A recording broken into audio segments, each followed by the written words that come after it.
Hello, and welcome to the Capitola Planning Commission meeting for Thursday, October 2nd, 2025. This meeting is open to the public with both in-person attendance at City of Capitola Council Chambers at 420 Capitola Avenue, and remote viewing is also possible. The Planning Commission and staff are attending in person, and members of the public wanting to offer public comment need to be present. The public can live stream the meeting on the city's website, on YouTube, or on Zoom following the link on the meeting agenda. As always, this meeting is cablecast live on Spectrum Communications, Cable TV Channel 8, and AT&T UVerse Channel 99, and is being recorded to be rebroadcast on the following Mondays and Fridays at 1 p.m. on Spectrum Channel 71 and Spectrum Channel 25. Recording the meeting will also be available on the city's website after the meeting. Our technician tonight is T, and as a reminder, please turn off your cell phones during the meeting. Can we please have a roll call? Commissioner Howard, Commissioner Q, Here. Commissioner Welch, Here. Vice Chair Christensen, here, Chair Esty. Here. Please rise for the Pledge of Allegiance.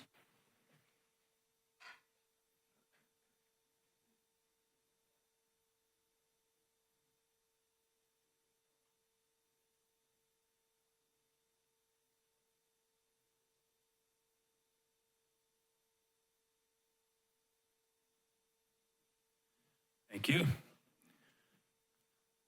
Now proceed with the agenda that's been published. There have been some additions and deletions, some additions actually to the agenda.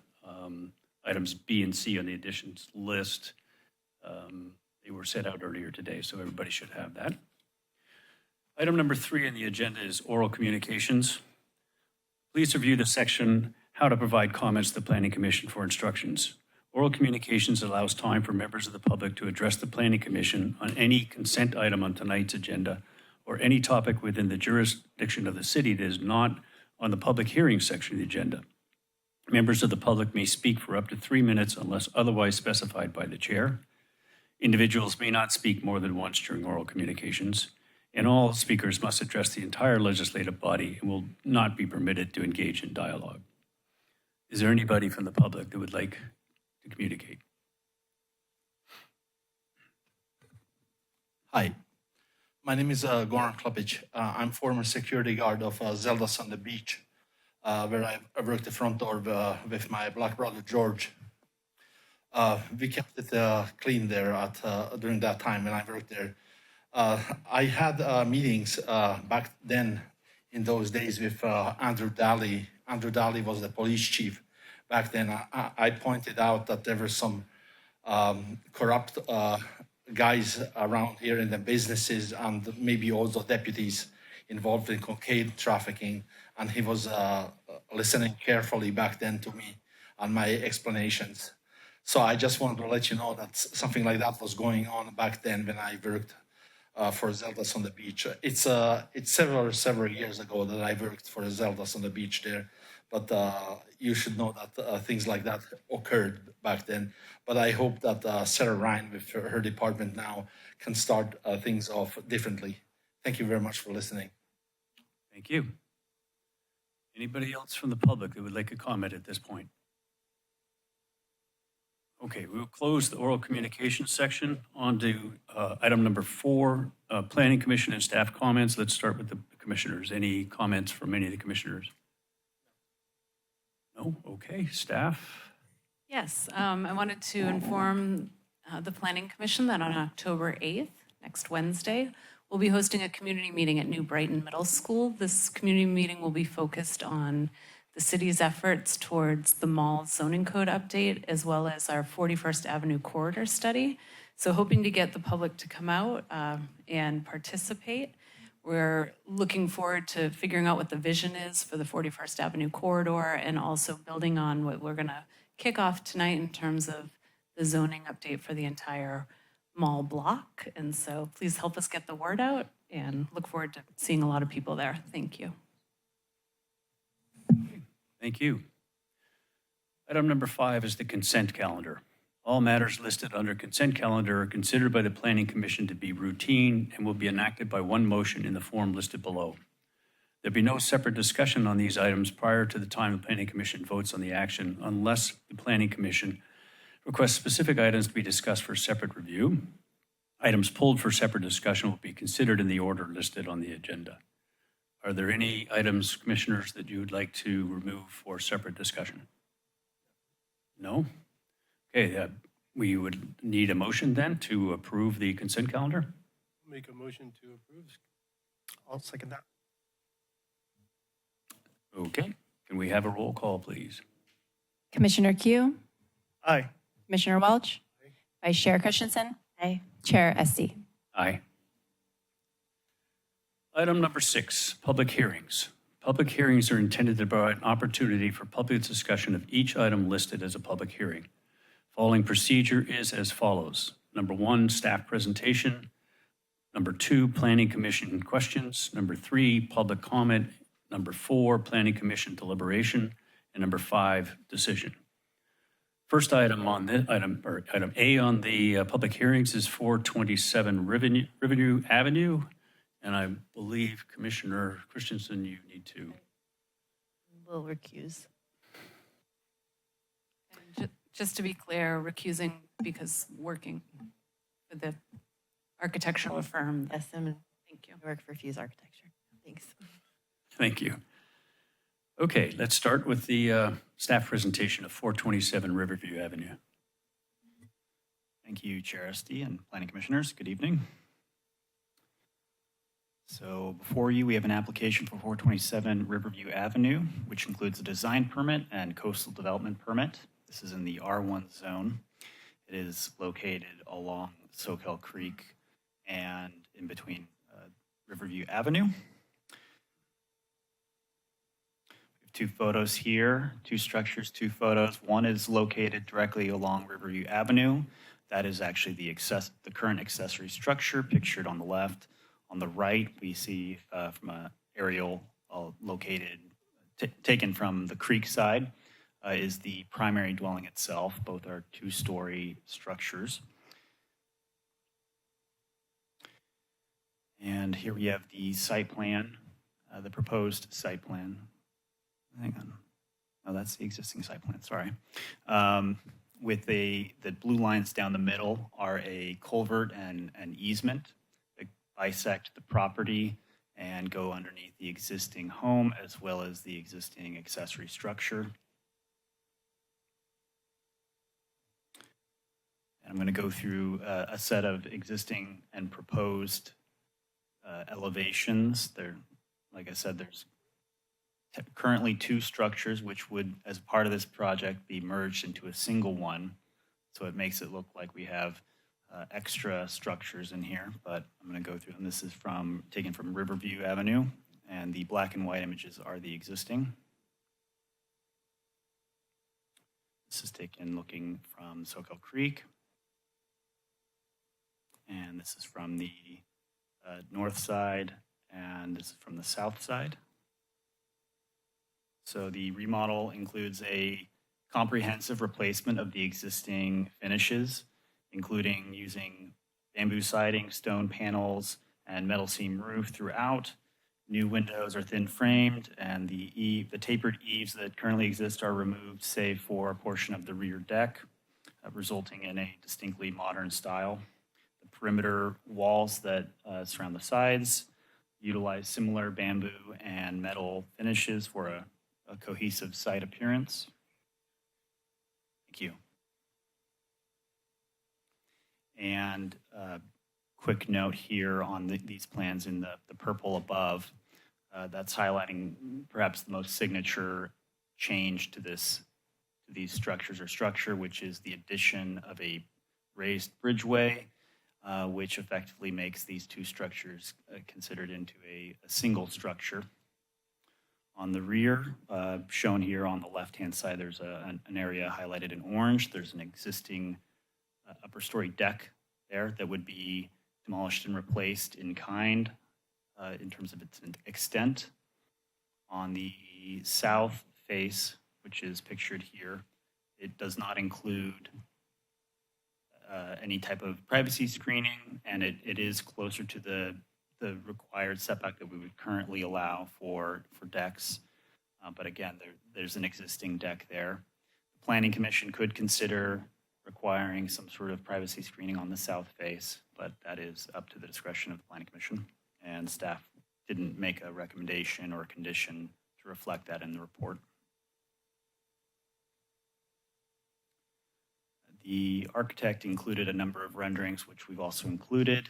This is a rendering of the proposed elevation to the north along an existing public access alleyway that leads to the public pathway. In that orange, we've indicated where I believe there will be as a part of this project, a new wall. There's currently a wall there today, and that would be replaced with new materials. And so I wanted to make that clear to the Planning Commission and public that there would be another barrier there, so it's not going to be open like that. But the rendering does well illustrate what that bridgeway would look like from that vantage point.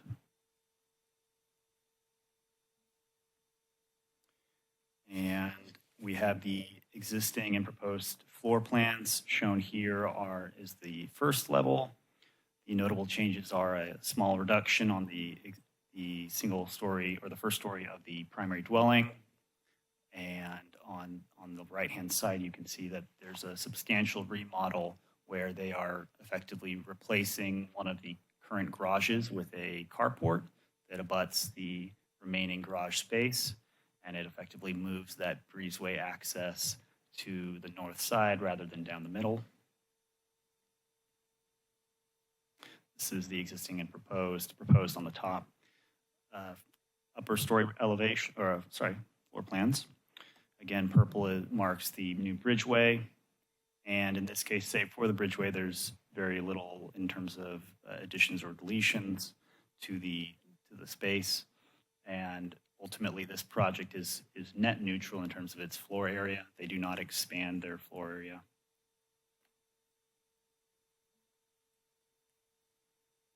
And I just wanted to include their landscape plan. This property does abut either by public road, public access, or public access easement, has some sort of adjacent use that the public can use on three sides. So I did want to just note, both with that rendering before and on here with the landscape plan, what some of that would look like. So on the top there, I split this landscape plan because it's so long, but up above you can see the creekway is adjacent here. That would be the path. And they've created a functional open space that connects to that pathway, looks onto the creek, has a fire pit, sitting area, and softscape in between the pathway, a wall, and that open space. They're keeping the existing private courtyard that sits in between the two existing structures and are proposing a single tree on this site, which should be a dogwood. It's located in that courtyard. Because of the large footprint, the easement that cuts through the back, as well as the culvert that goes through the middle of this property, staff is not recommending Planning Commission require any further trees on this site.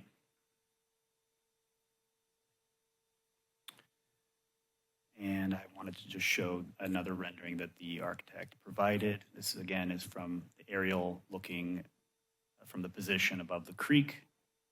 And you can see how the massing, say for that bridgeway, is more or less preserved, but the exterior finishes are a dramatic change. With that, staff recommends the Planning Commission approve the project based on the attached findings and conditions of approval. I believe there will be some extended conversations here from members of the applicant team. And if the Planning Commission has any questions, I am available. Any questions, commissioners? Just a quick question. So with this new development, with the remodel here, there's no new load being brought upon? Is that correct? Sorry, I was a little distracted. Could you repeat that? So with this new development being upgraded here, there's going to be no new load that's going to be put upon the culvert? The architect and their engineers have prepared some preliminary plans that show the placement of load that serve both this new bridgeway, which does create new load on the site, But what is most critical is where that load goes in relationship to the culvert structure. Now, what they're, Why don't you put that first picture up that shows the easement underneath the buildings? It was on your first page. Sure. So we can understand it. My question's exactly the same.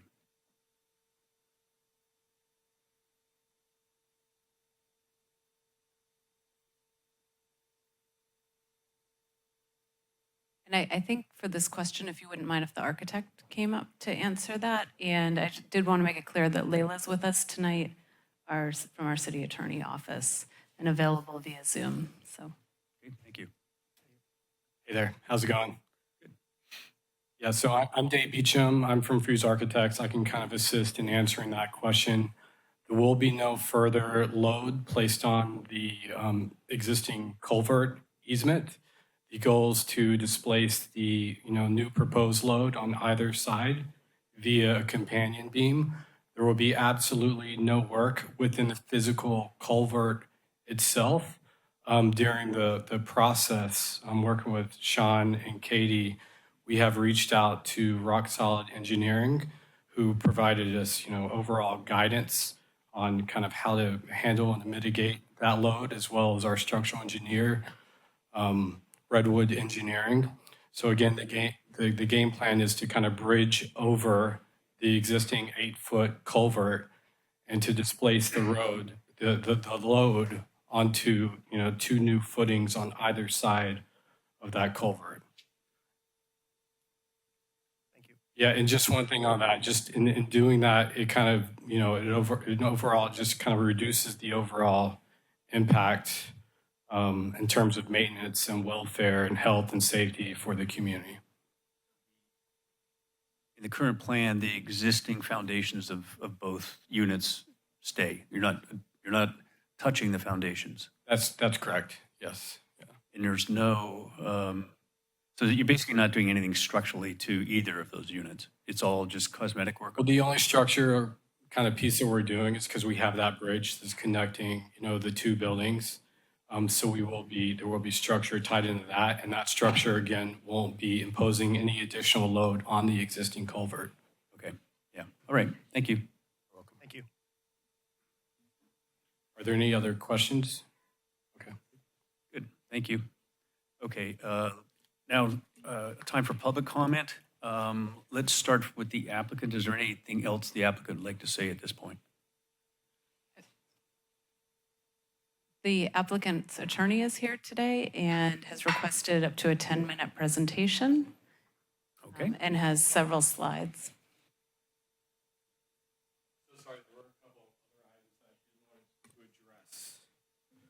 On the conditions for approval, number 8 is requiring a 1-for-1 replacement of the existing maple tree. We would like to request that we scratch that if possible. The game plan is to remove that maple tree to allow the bridge to connect the 2 structures. And we are planting a dogwood tree, as Sean mentioned.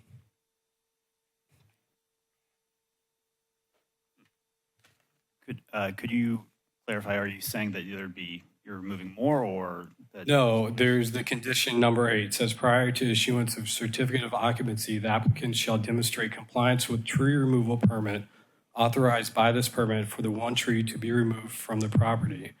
Replacement trees shall be planted at 1-to-1 ratio. So we're proposing to remove the maple tree and then to plant the dogwood tree, as you mentioned. Correct. I'm just saying 1-to-1 in my mind means that we would then need to replace it in kind with another maple tree of the exact size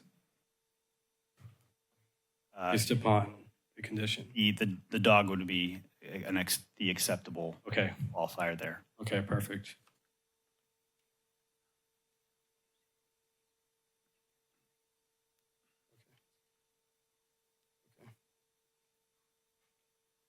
And then on number 30, the conditions for approval, it says for new residential construction, this is not new residential construction, this is a renovation or modification of an existing structure.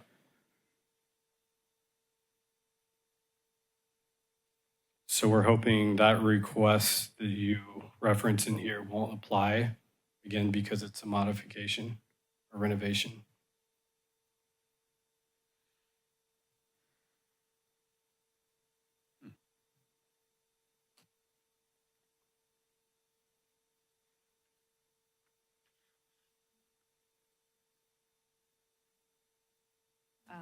We'll look at that, but you can continue. Okay, thank you. And then 31, the address is wrong. I think you guys have 425 Capitola Avenue, and it should be 425 Riverview. Okay, cool. And then again, I just want to reiterate that, based upon Rock Solid Engineering's recommendation, the project will improve the site conditions, including better protection of the drainage facility by lessening the residential structure loads on it. Also, today, several questions came up regarding condition of approval 35. And our city attorney took a look at that, and we actually have an added sentence to condition of approval number 35. So I'm going to have Sean pull that up. And I apologize, this was not available earlier when your attorney asked if we had updates, but it was the last minute to address a concern.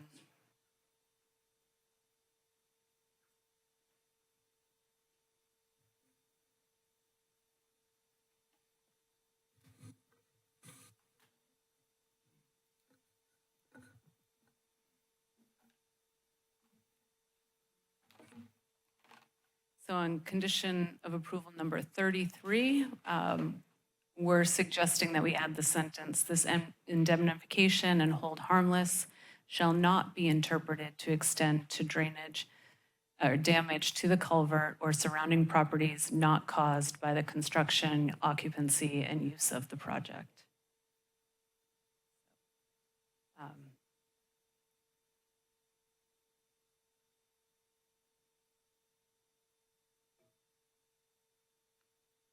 So with that, we'll continue with public comment.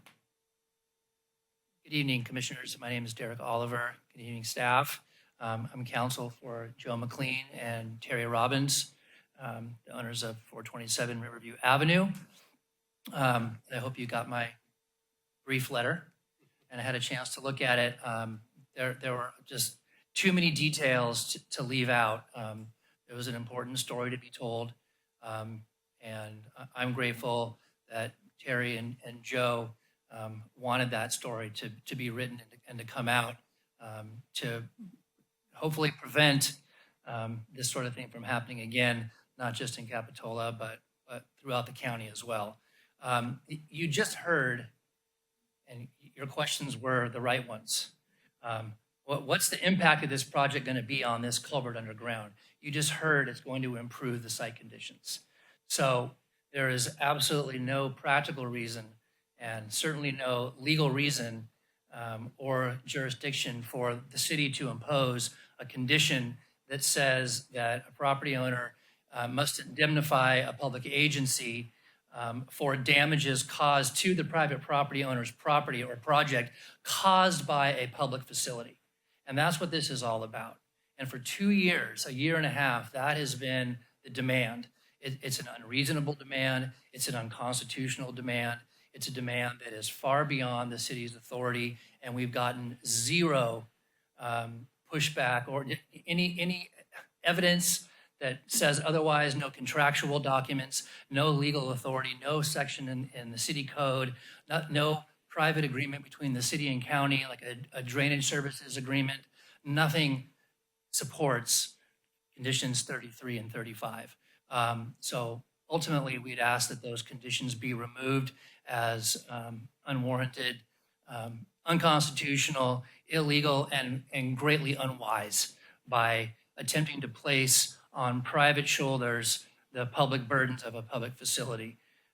It would not promote public safety, which is what the code is designed and what the city's police power is limited to do. It would jeopardize police power.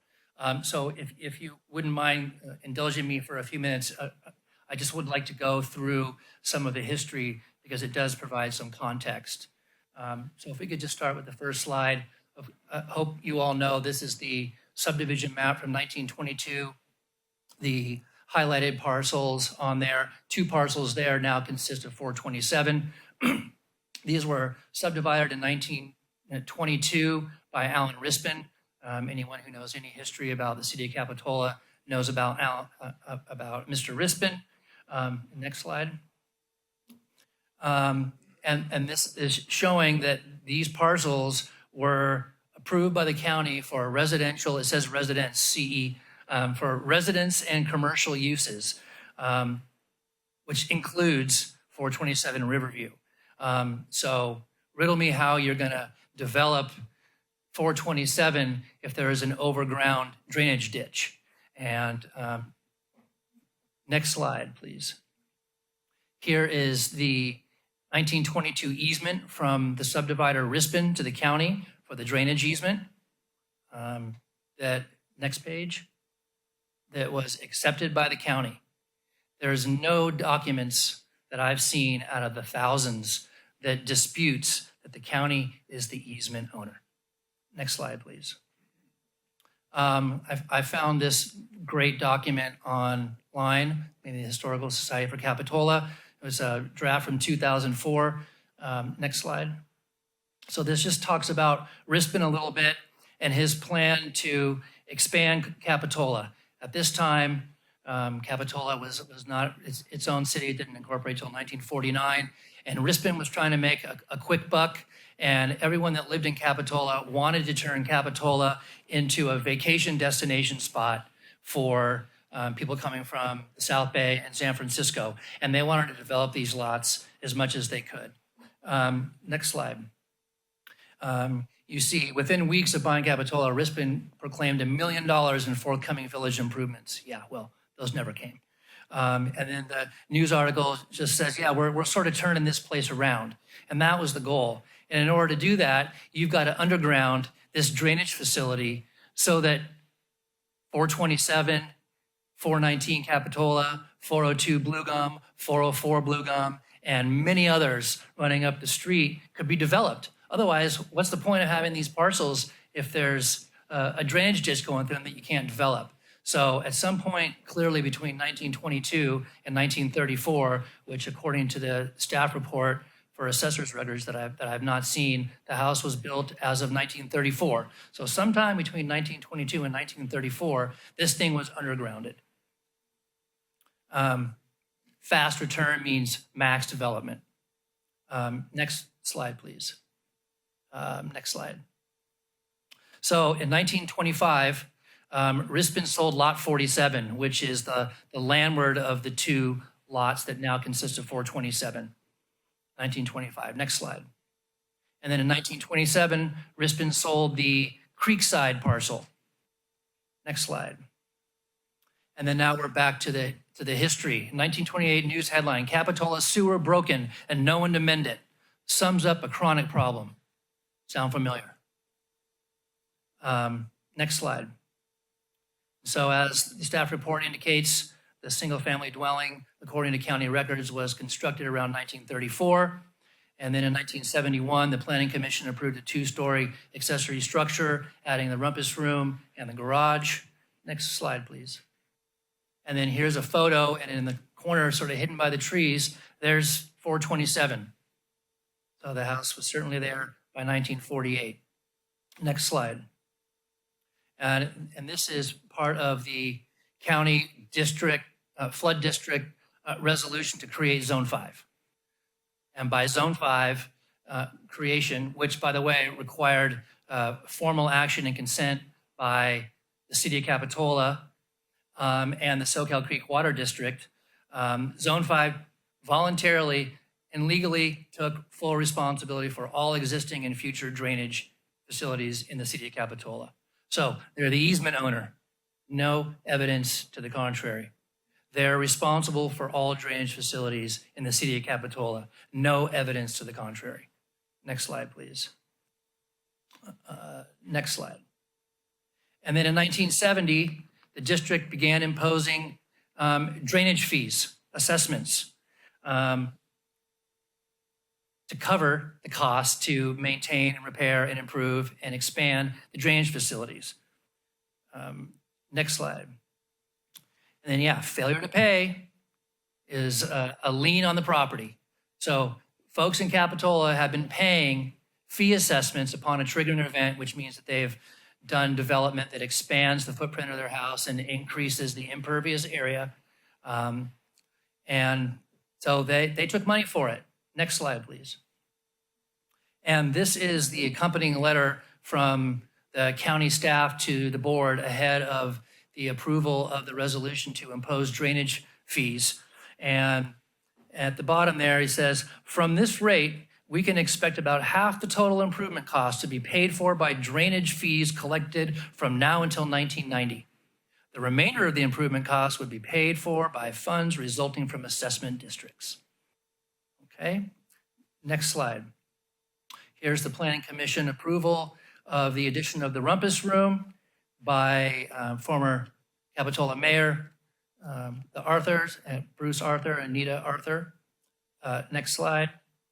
There's the permit card approving it. The next piece is part of that permit. No conditions anywhere near like what's being imposed now. Next slide, please.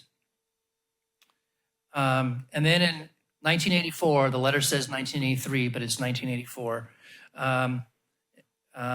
Council member Beltram raised this issue saying, the county is saying, you can't build anything over these facilities. And he goes on to say, I don't think that's right. I'm a lawyer, I'm a real estate developer, and I think the county's position will not prevail in a legal action. So let's see if we can work something out. So next slide. Next slide. And then here is what was worked out. This is the county public works director writing back to the city manager at the time, saying that these houses can be redeveloped by simply including a deed restriction that's similar to the city's standard indemnity that says the property owner shall indemnify the city for all damages arising from the construction and use of the project, not the other way around. This condition before, we just looked at it, and I'm not sure it's necessary because the original indemnity says what I just said it says, that it needs to say. Responsible for damages that you cause to others, not damages that the public causes to me.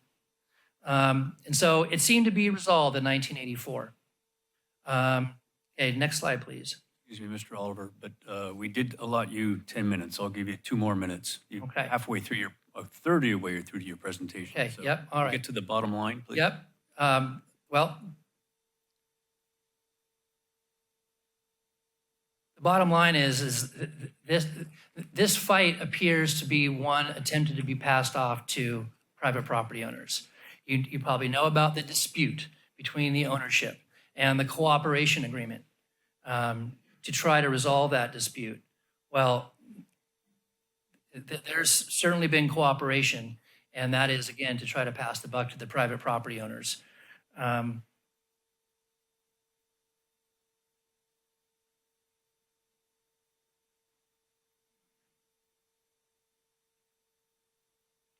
As detailed in the letter, the city has zero legal authority to impose Condition 33. There's no Capitola Municipal Code or any other police power authority for it. It violates Capitola's municipal code because it threatens, not promotes public safety. It's unconstitutionally disproportionate, and it's an extortionate exaction under the Nolan and Dolan tests. It's prohibited by the Permit Streamlining Act because no such condition was requested, no easement consent was required on the permit form, on the application form, and if it's not on the form, you can't ask for it. It's also an unconstitutionally arbitrary and capricious disparate treatment because right across the street at 419 Capitola, a bigger project was redone with no such condition. It's also an unconstitutional impairment of contract by essentially forcing the property owner to amend the terms of the the 1922 easement, which is a contract. And again, I've seen zero evidence or law of any sort to the contrary. The same can be said for condition 35. And then I get to the how. How can the city do this? If the city, as the county asserts, the drainage facility is not within the county's easement area, and the county says, as it does, that it has no responsibility for the drainage facility, then how can the city impose the county's drainage facility-related conditions purporting to protect interests that the county disputes having? Number two, how can the property owners comply with obtaining consent from a rights holder who denies having any such rights? And I guess the better question is why? The county doesn't need the city to do the county's bidding. It just wants the city to do so. It shouldn't do that. The city would face significant legal and financial consequences at the taxpayer's expense if the county does the city's bidding, if the city does the county's bidding. I mean, if the county chooses to assert drainage easement and drainage facility rights, it can do so on its own, and the proper place is not within the city's permitting process. This is outside of that process, which is why the application doesn't say anything about easements in it, about third-party easements in it. There's a reason. And if the county does impose conditions that make my clients responsible, it would thwart public safety. And again, if the county decides to assert those rights, then the benefit of you all, the decades-long drainage facility ownership and maintenance responsibility dispute and disincentives would end. They'd have to stand up and take responsibilities, which I think the city wants them to do. So again, these two conditions jeopardize public health and safety. So we would just ask that these unconstitutional and unwise conditions be removed from this project. Okay, thank you very much. Can we pull up the, I hate to hit you with this at the last minute, but the wording change that we were proposing? Because I think it sets it back to what you just said about the typical language on a property, right? We're on that red remarks. I think the city's trying to limit the indemnity to damages that the construction or operation causes to the culvert. Right? So it limits from the previous, all the other stuff, you're wide open to problems, but we limited it, or we're trying to limit it to things that you do, not that other people do, including the county. Yeah, so I mean, it's just internally inconsistent, right? The fifth line, including damage to the project. I would strongly suggest that this be simplified.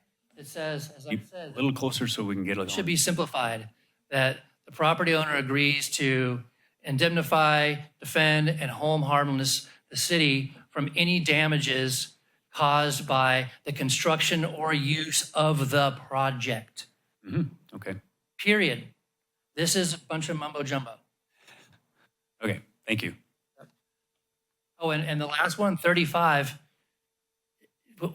the consent, I think, is a moot issue.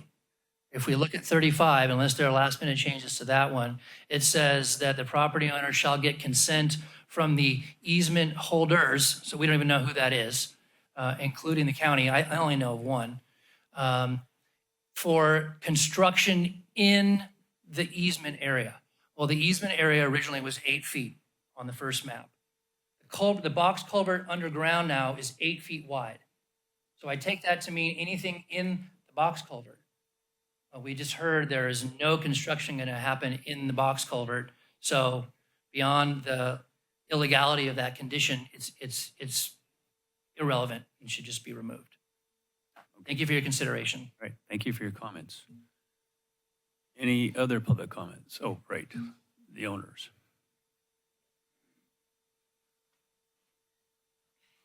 I think it's all been said, but as a citizen of Capitola, resident, I would like to see focus put on streamlining this arduous process. We have spent so much money on this and so much time and cycled so many of these people's time unnecessarily, in my opinion. I understand that you have to rely on the attorneys who are advising you, but when we're paying for conversations that are around Joe and I taking on financial responsibility to move the public utility, that conversation cost us $5,000, almost $5,000. So your attorney is advising you to impose these type of impositions on somebody who just wants to remodel their house. I understand there's special circumstances with the culvert and whatnot, but also being advised to basically break black letter easement law. We've been discussing this for a year. It's black and white, this easement law. Why are we even spending time? Why are you paying them to spend time cycling back on this with us?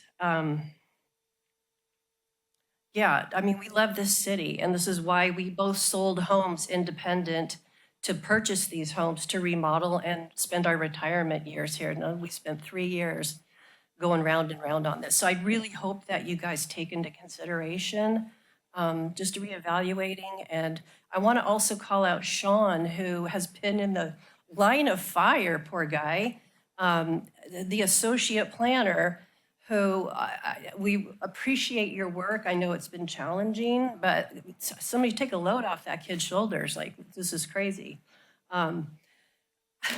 Yeah, just wanted to shout out there. So anyway, that's all I have. Okay, thank you.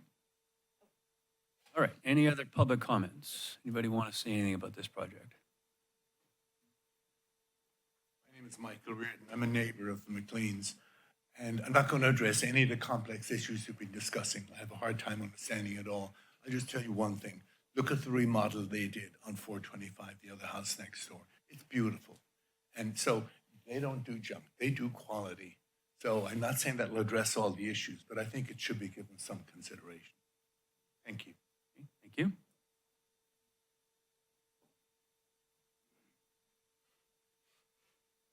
Good evening. I think you should approve the project without the illegal condition 33, at least the way that it's drafted, as proposed this evening. The applicant's attorney is absolutely right that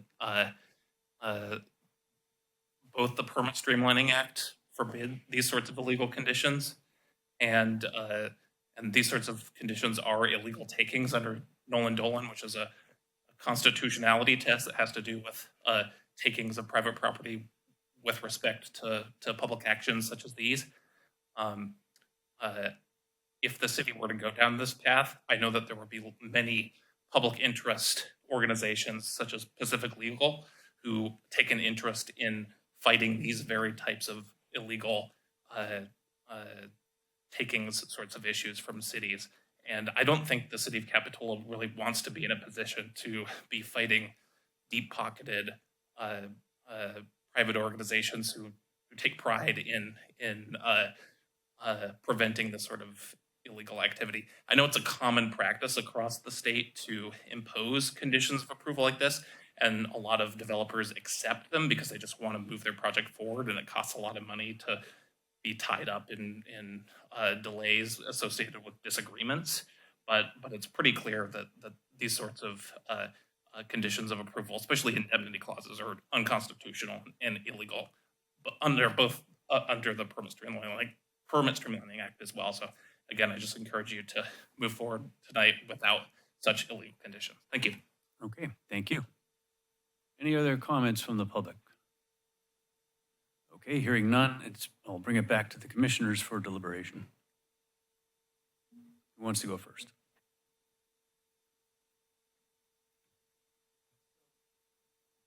I'm empathetic to the applicant and the architect. They've done a lot of great work on this project, and just reading over the history of it, it seems like it's been going on for quite some time on there.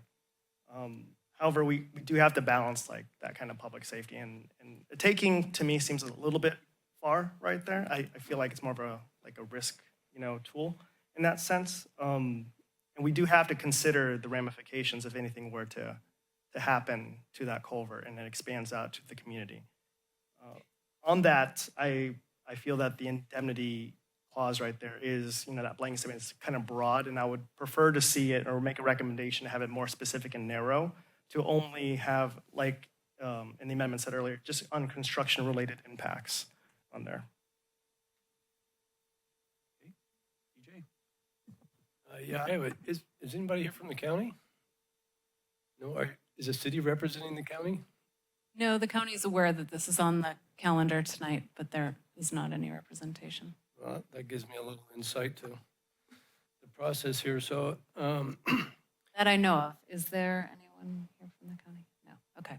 yeah, come on up. I'd like to hear what you have to say, specifically about how you've maintained the process, the culvert in the past, and some of these concerns about the culvert the culvert itself has caused great harm to the city. So, but having said that, do we have any other areas where this culvert runs over? There's a number of homes the applicant mentioned where we have this type of process in place.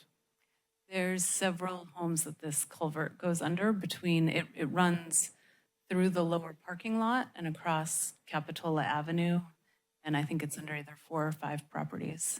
I'm familiar with that. I'm just curious, do we already have precedents of this type of request of work being done on homes where we've asked for this type of indemnification?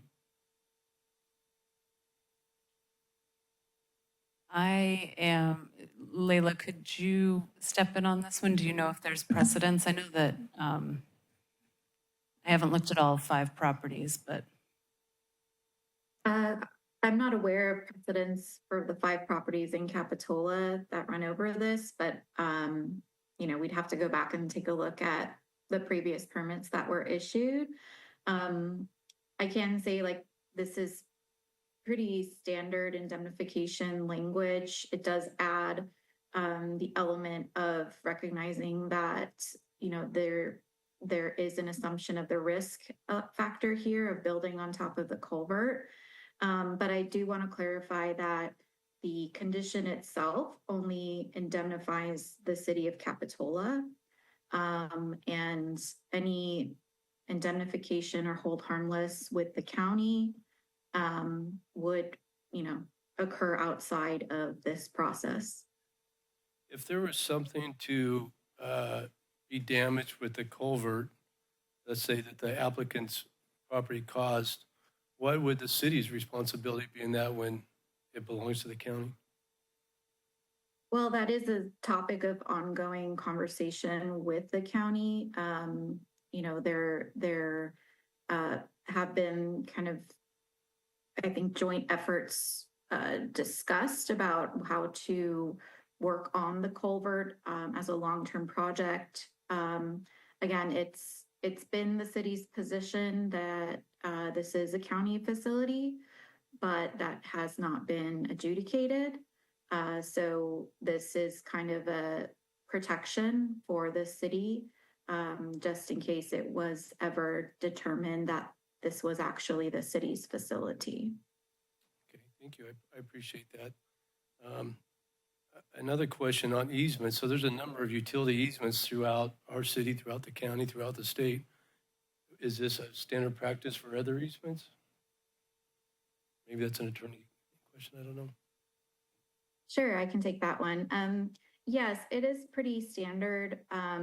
We see it in, I think the classic example that actually came up maybe about a year ago on this planning commission, but was a situation where a homeowner was proposing to do an addition, and that addition was going to, or was already encroaching upon someone else's property. And so, the planning commission ensured that the property owner had permission from their neighbor. And luckily they, had a good relationship and were able to work out something. But that is, kind of part of the findings for design permits and also, generally ensuring that impacts to other properties are avoided when these projects come in an effort to kind of get the ball rolling on this effort and not just have the applicant needing to, go to the county and get their permission. City staff, as well as my office, did coordinate and negotiate a draft indemnification agreement that the county was willing to sign. And it did include most of the indemnification terms that you see. It was obviously a longer document that it also included some language specific to the county. But, the county has been at the table, at least historically. Sometimes they're a little hard to get a hold of, but we have been able to, discuss these matters with them. And again, there was a draft indemnification, that agreement that would have been between the city, the county, and the applicant here. And that was really an effort to kind of to help the applicant. And I understand that, these things unfortunately are expensive, and I understand, lawyers are expensive. I wish, we weren't, but, there were a lot of hours spent to try to streamline the process for the applicant. I definitely know staff spent a lot of time really trying to find a solution here. It's just a tough location, so forgive my digression there, but just Okay. wanted to add that Thank you. context. I'll wait to hear what Chairperson has to say. Well, yeah, let's start with the Planning Commission's jurisdiction, what we're supposed to be doing here. We're supposed to be looking at this application and reviewing it for, consistency with the city's land use plan and the city's plan in general, and the local use plan that we have from the Coastal Commission, making sure it fits into the neighborhood and all the other things associated with our, objective standards and all that. As far as I'm concerned, that's fine. This is a great design, fits in with the community. I think, as somebody said, that they've done another project. It all looks good. So we're down to, this legal issue of condition 33, I guess 35 of the 35 makes no sense to me, actually, because they already have it. So from 1922 so they've had it for a century, I guess. And the real question I have is on 33, do we accept I don't think we accept the language that's written here, but these folks, everybody collectively here has gone, 2 years trying to figure out what to do on this thing. So I'm kind of like stuck in the middle of well, we send them back to the drawing board. I don't think we should approve it the way it is. I think it's too wide open, like you said. Or do we accept the, you can bring it back up again, accept the additional language proposed, I guess, by the city's attorney today, bringing it kind of at the last minute.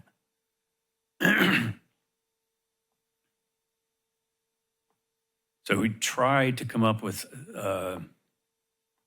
a description of this indemnification that explains its limitation to just the construction and operation. If you read, the language of 33 is pretty long-winded, but that is what it says. So I guess my thoughts are we would add that and move on. We have a couple nitty-gritty things like the tree thing, condition number 8. I think the architect is right, that we don't really need that. They're already doing it. I would like to, I'm new back to this, so bear with me, work through this process of trying to prepare a motion, but I think the county's not here. That's a big statement to me. If this is a concern of theirs, 2, it's a utility that there's an easement that they have. We have easements all through the cities, and specifically the village, gas lines, electric lines, all types of water lines, all types of utilities that are out there. And I think this sets a precedence that I don't know if we're open to putting applicants through the type of turmoil these people had to go through with attorneys. So for me, I don't see a problem how it's going to hurt Capitola. I'm more concerned about the culvert hurting Capitola, to be quite honest with you, based on precedents in the past. So I would be of the mindset to look on the wording to construct more about indemnification during the construction process to protect the city. And quite frankly, I don't really have any thoughts about the county's process since they weren't here, and I don't know why they wouldn't represent themselves if they're concerned about damage to their culvert. But I think our job is to represent the city, and I think we would be doing our due diligence. It looks like they've covered the bases through the other processes of just by protecting the city during the construction process. So I would like to make a motion of that nature if that works with you, and we can work on the wording. I would agree with that. Okay. So I think we should be really clear on what that wording is so that we can have it in the record and amended. So I think we should maybe. Yeah, I'm looking open for. to that. So let me ask you, the way it's worded now, up at the top, it says liabilities arising from project construction, occupancy and use. So you're proposing we strike occupancy and use and just be construction. Yes. Okay, that's one thing. That helps. Yeah, I would agree with that. And I presume the other legal language in here is standard indemnification clauses we have in other contracts with other entities for other reasons that the city interacts with. For example, the paying of all the attorney's fees, et cetera, et cetera. Is that a correct statement? I guess I'm asking the city's lead attorney about that. Yeah, that would be tied to any damages. If so, during construction, they would be responsible for their defense fees. That's how I read it, yeah. Correct. And the occupancy and use language is really intended just to cover any actions taken during the occupancy and use that would not arise to the level of a new construction or a project that would get reviewed by the city, just to ensure that, no one is digging or doing anything that would potentially cause damage or put extra load, depending on where things end up being placed onto the culvert. But isn't the city covered by people doing stuff without a permit from the city? So why do we worry about that now? This is a application for a remodel of an existing old building. Yeah, again, it's really just because it's on top of this culvert that, our recommendation, this is obviously just our recommendation, was to include the occupancy and use. And of course, the Planning Commission has, the discretion to determine, how this would be worded. But that's just kind of the reasoning, but I just wanted to share the reasoning behind it. All right, thank you. Yeah. And then the operative phrase that, we'll probably want some clarity on is just the including damage to the project, because I believe that is the probably the phrase that is of concern to the applicant. Okay. Let me go to something else. Condition 30, it says for new residential construction, and it implies they gotta spend more money than the money they've already spent on this with certificates, et cetera, et cetera. This is not new construction. It's already, the original additions were presumably in the floodplain and had some sort of work like this done. So they have to do it again? It's Go ahead, John. Yeah, it's my impression that when these at least when the original structure was constructed, it was not to FEMA standards in the 30s. And, many of the existing structures throughout Capitola's Village and surrounding area would not meet today's floodplain management requirements. I would think that the changes here are not going to be problematic, given that the only additions are raised and on the second story. Right. It is, I think, ubiquitous when we have projects within the floodplain that these types of conditions are applied. There are a number of floodplain management requirements, not just to new construction, brand new construction, but also when there are additions or renovations of spaces to a certain percentage. Okay, so you're saying I understand what you're saying. Obviously, the rules have changed, and FEMA flood maps, et cetera, have changed, but the wording does say new residential construction, so it's not what these people are doing. Yeah, they're doing an extensive remodel and changing areas of the footprint in which this is triggered. So we require this within the floodplain, and it's a standard condition. We should change for new residential construction language, and for the extensive remodel, we could reword it, but this is a requirement within our floodplain. Okay, all right, that makes sense to me if we can reword it. Okay, capturing all of that. We can delete the first section, the intro of for new residential construction located within the floodway. Floodplain floodway. We'll just say elevation certificates shall be provided at the following stages. Okay? Okay. So with that, does somebody want to make a motion on this? Can I, before you do, may I comment on the conditions not related to the culvert that were raised earlier? I did look at them. The number 8 regarding the tree requirement, that is a fairly standard requirement anytime there's going to be trees removed and a replacement requirement applied.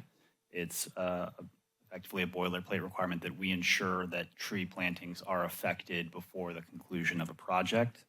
It is a bit redundant, but that's the premise behind it, is that it's really emphatic in there. So it could be removed. You're correct that we do look for this before finals, but again, that's the case in every time it's applied. And then regarding we covered number 30, and finally number 31. They're correct about that. It should be Capitola should be replaced with Riverview. So we're supportive of that change. Sorry, say that again, please. Condition number 31, there was a typo regarding the property address. It said 425 Capitola Avenue, and they were correct. It should read 425 Riverview. Yeah, right. Okay, good. Just want to make sure your motion reflected these. Yeah, that didn't make a lot of sense. And then if we could go through exactly how you would like this changed. Yeah, I mean, I would love to see that more streamlining, more concise and cleaned up. Specifically around saying like the applicant shall identify, defend, and hold harmless the city from claims of damages directly resulting from applicant's construction activity, negligence, or failure to follow approved plans that material impact the drainage culvert or easement around there. Similar to what you have down there, but just a little bit more streamlined. Yeah, I'm fine with that, yep. Yeah, that sounds good. Layla, was that clear to you? I mean, I'm trying to figure out the best way to ensure that it's transcribed. I don't know if you have that written down or if. Yeah, I could repeat it if you need. If you could just read it slowly into the record, that'd be really helpful. So the amendment to condition 33 is the applicant shall indemnify, defend, and hold harmless the city from claims or damages directly resulting from the applicant's construction, activity, negligence, or failure to follow approved plans that material impact the drainage culvert or easement. Good job. When you say activity, what does that mean?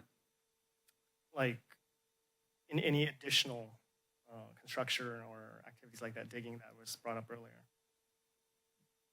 not just only during the During construction. construction they're going to do this time, not some future district construction 20 years from now. Okay, We don't want the applicant to be on hook for things that. right. Yeah, Extend past that. I agree. We need to make it clear. That the last sentence in this thing, obligation to survive the permit issuance forever. I want to get rid of that, right? And you're trying to do that? Okay. Is that clear to the attorney?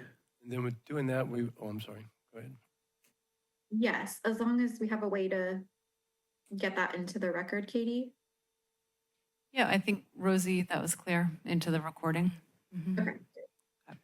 Okay, can we tackle condition 35? Do we need it? I don't believe we need it. I don't think we need it. Okay, I agree. It's a century old. Okay, now does somebody want to try to make a motion?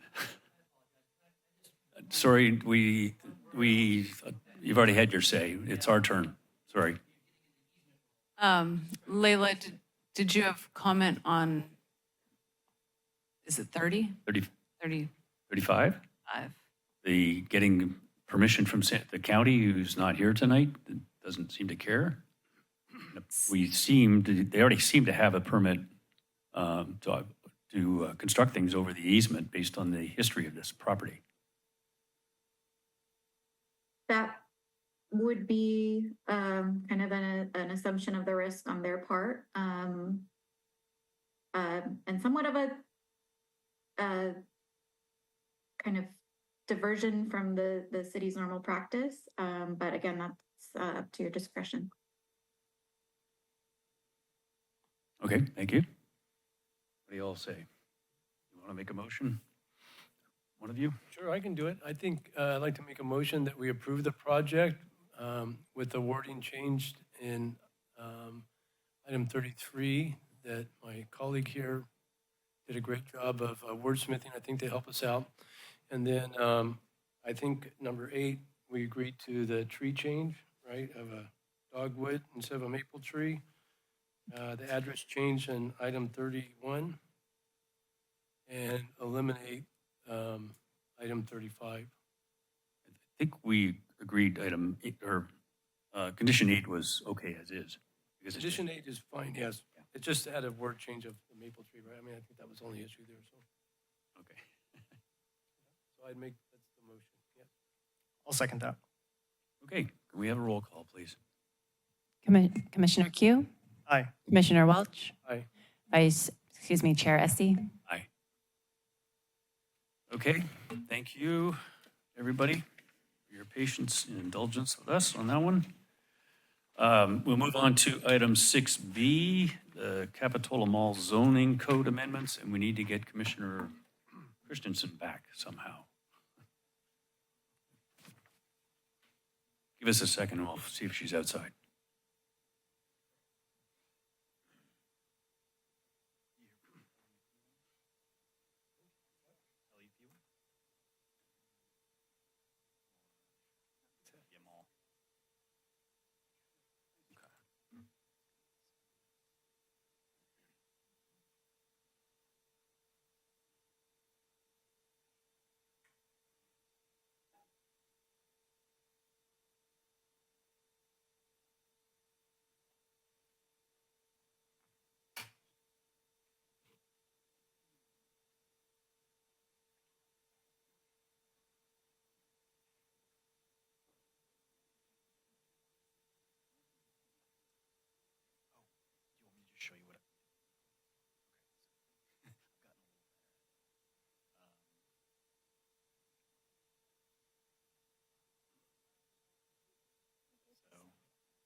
Okay, we're back now. We're going to go on to item number 6B, Capitola Mall zoning code amendments. And a presentation from our consultant, Ben Noble. My name's Ben Noble. I'm a city planning consultant assisting the city with the Capitola Mall zoning code amendments. So also joining us via Zoom is Ryan Call, who is an architect with Urban Field Studio, who's assisting with this project. We also have on Zoom Jameis William with Merlone Geyer Partners, the major mall property owner.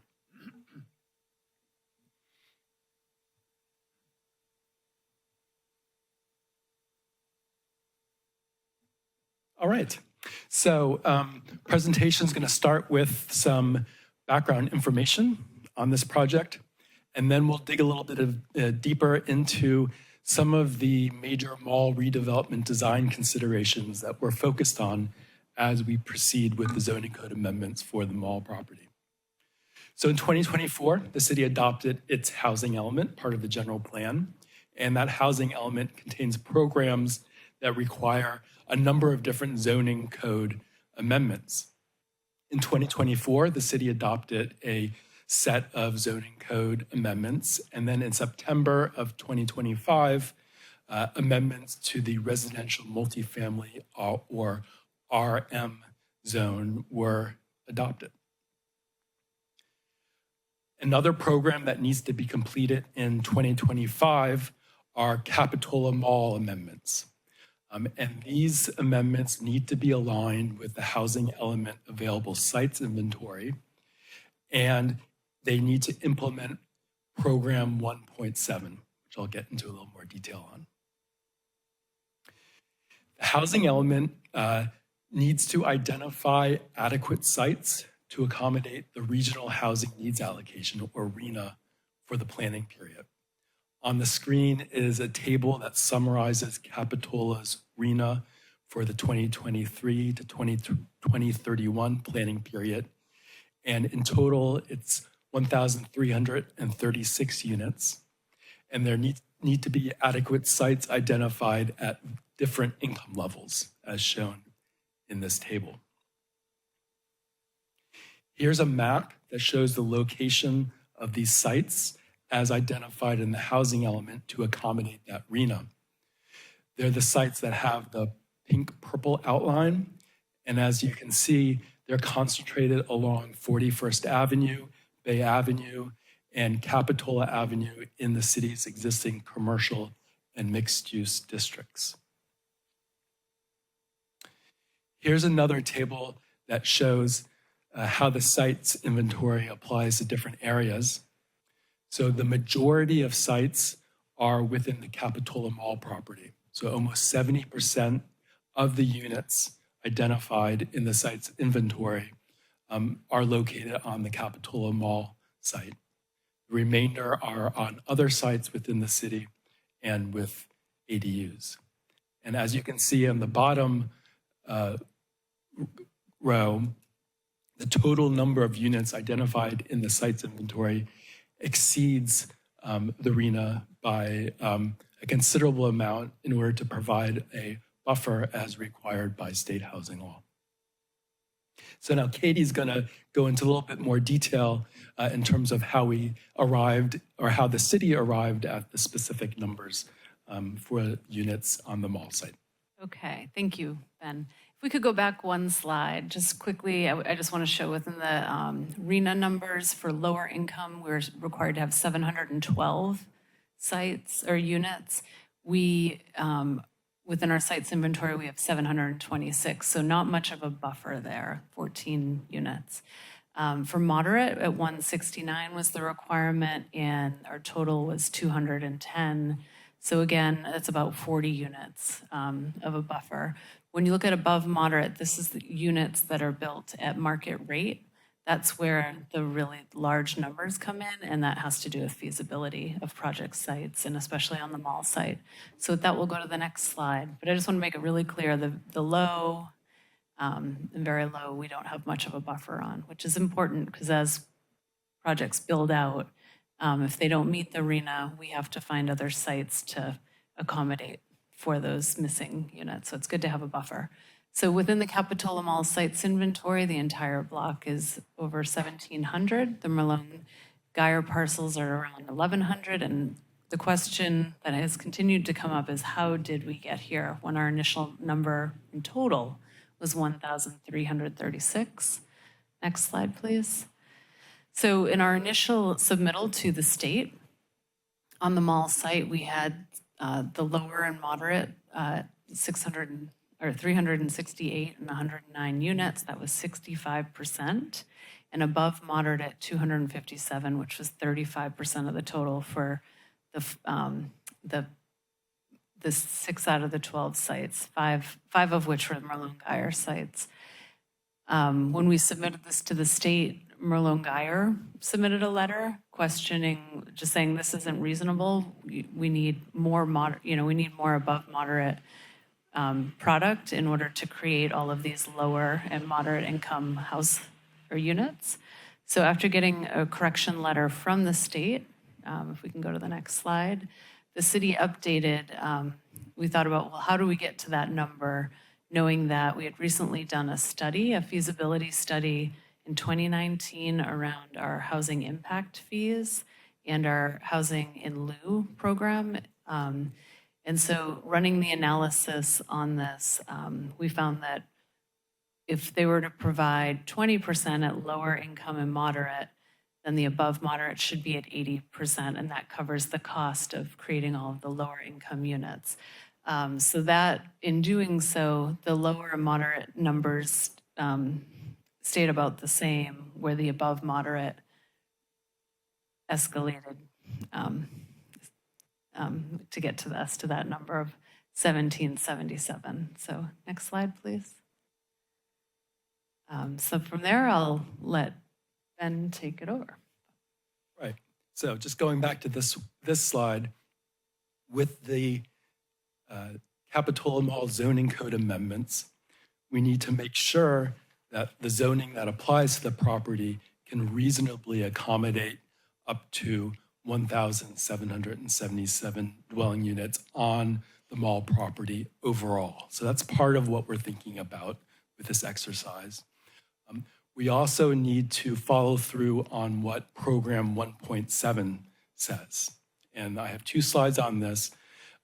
In summary, by the end of 2025, the city needs to develop land use policies to facilitate shopping center redevelopment with a strong sense of urban design cohesion, to define Capitola Mall as all properties between Clare Street, 41st Avenue, and Capitola Road, to allow for building height up to 75 feet for mall redevelopment, to define mall redevelopment to mean a mix of uses that includes residential and retail commercial components, to exclude parking garages from the project FAR calculations for mall redevelopment, and lastly, to adopt objective development standards to facilitate mall redevelopment. So just a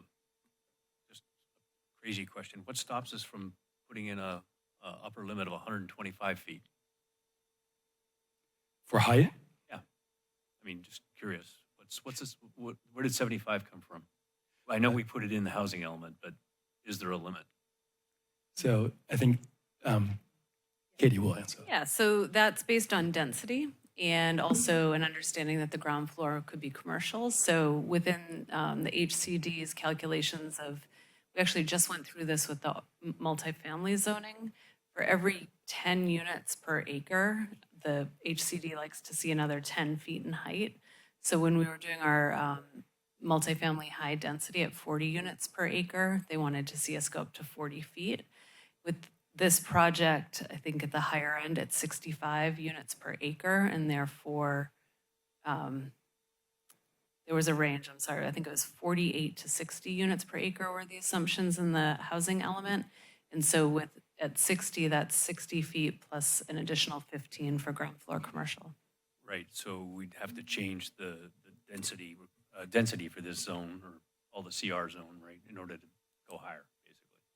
Gotta do two things at once.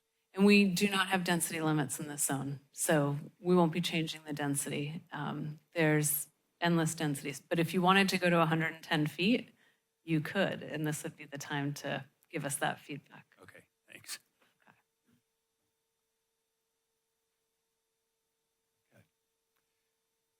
So that's what Program 1.7 says.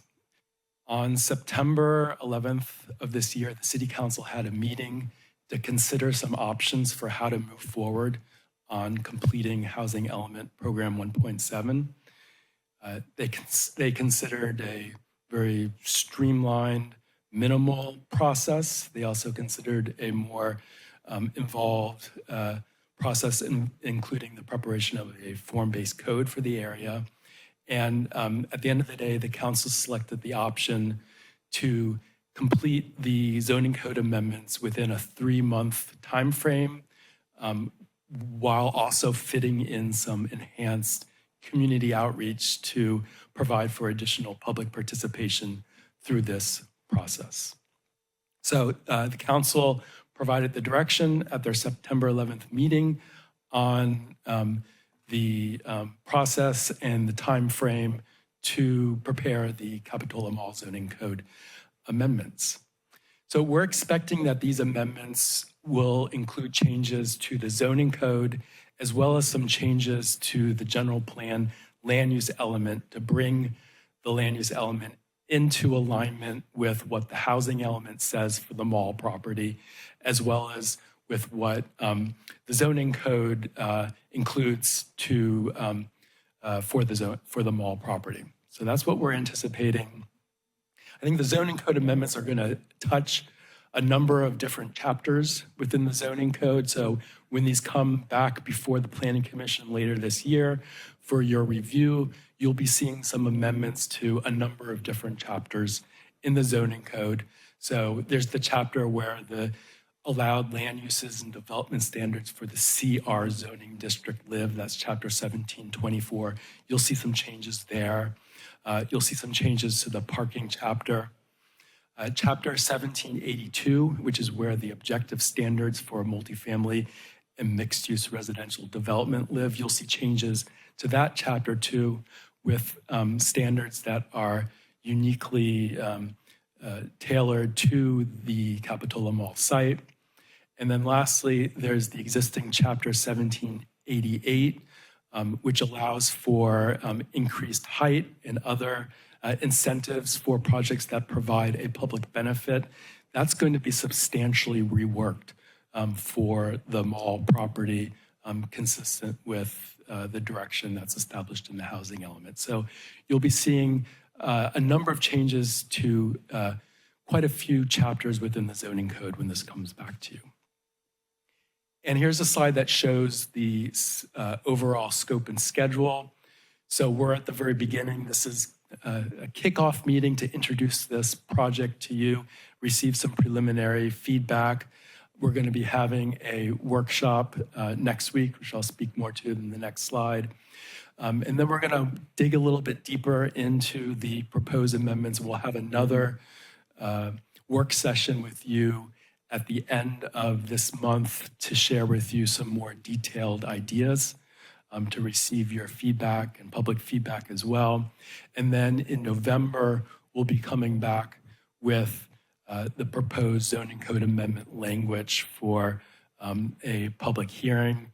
You'll make a recommendation on those amendments, which will then go to the City Council for a hearing in December. So this is a pretty aggressive schedule where we're trying to accomplish a lot of work within a small period of time, with the goal of completing the amendments by the end of 2025. So one thing to add there, I had sent out an email, and we're hoping to have a meeting on October 30th, a special planning commission meeting, as well as November 19th in order to meet these deadlines. So I'll bring that up at the very end as well, but October 30th and November 19th, special planning commission meetings. Right, and so as I mentioned, there is a community meeting on October 8th, next Wednesday at New Brighton Middle School. And this meeting will address both the 41st Avenue corridor plan as well as these Capitola Mall zoning code updates. So we look forward to hearing more from the general public on these topics at this meeting. And just to reiterate, that's coming, it's staff presenting updates of what the city's efforts are. Merlone Geyer Partners at the time, like after we've adopted our updates and when they're moving forward with a project, that's when they would do a similar hosting of an event, similar to what they did in 2019 when they were launching their conceptual review. So just to be clear, this is a city organized event. All right, so now we'll move more into some of the content of what we're working on, talk a little bit more about what the general plan has to say about the Capitola Mall site, some of the city's expectations for redevelopment proposals for the property, and then finally getting into some of the unique redevelopment design considerations for the mall property that we need to be thinking about for the zoning code amendments. So in the general plan, there's a goal specifically related to the Capitola Mall. It's goal LU8, and it says that the city will support the long-term transformation of Capitola Mall into a more pedestrian-friendly commercial district with high-quality architecture and outdoor amenities attractive to shoppers and families. And then there are a number of additional policies that elaborate further on that goal, envisioning a phased mall redevelopment with the replacement of existing surface parking lots with new buildings, the potential relocation of the Metro Center, the creation of new public gathering places, and new streets that are connecting the perimeter of the mall property and creating a new block pattern within the overall mall site. So the general plan establishes this existing policy foundation for the mall redevelopment. And here's a slide that's showing the boundaries of the Capitola Mall property. Overall, it's 46 acres. There are 14 different parcels with 7 different property owners. So this is the area that we're looking at for the zoning code amendments. It's important to note that Merlone Geyer is the major landowner of the mall property. This map is showing the area that the city sees as available for redevelopment with a project from Merlone Geyer. So it includes land that Merlone Geyer has both ownership and full control over. And that area is about 20 acres total in size with 3 different parcels. So when an application for mall redevelopment comes in from Merlone Geyer, the city expects that that proposed project would be located generally within this blue area that's shown on the map. And just to speak to that a little more, Kohl's has a long-term lease. It's a Merlone Geyer partner or property. I think Merlone Geyer, the number of acres that they own, I believe it's 32 out of the 46 or somewhere about there, but you're seeing a little over 10 missing from this because of long-term leases and shared parking agreements and access agreements that can't be developed as of right now. So I don't know, Jameis, if you want to add to that, but. No, you covered it. You got the acreage. It's just shy of 32. Thank you. Okay. So given what the housing element says in terms of the site inventory with the number of units, as well as some of the specific language in Program 1.7, on the Merlone Geyer properties within the mall, the city's expecting to see proposals for buildings up to 75 feet in height of mid-rise apartment buildings, which is a very different building typology than what we're familiar with currently within Capitola.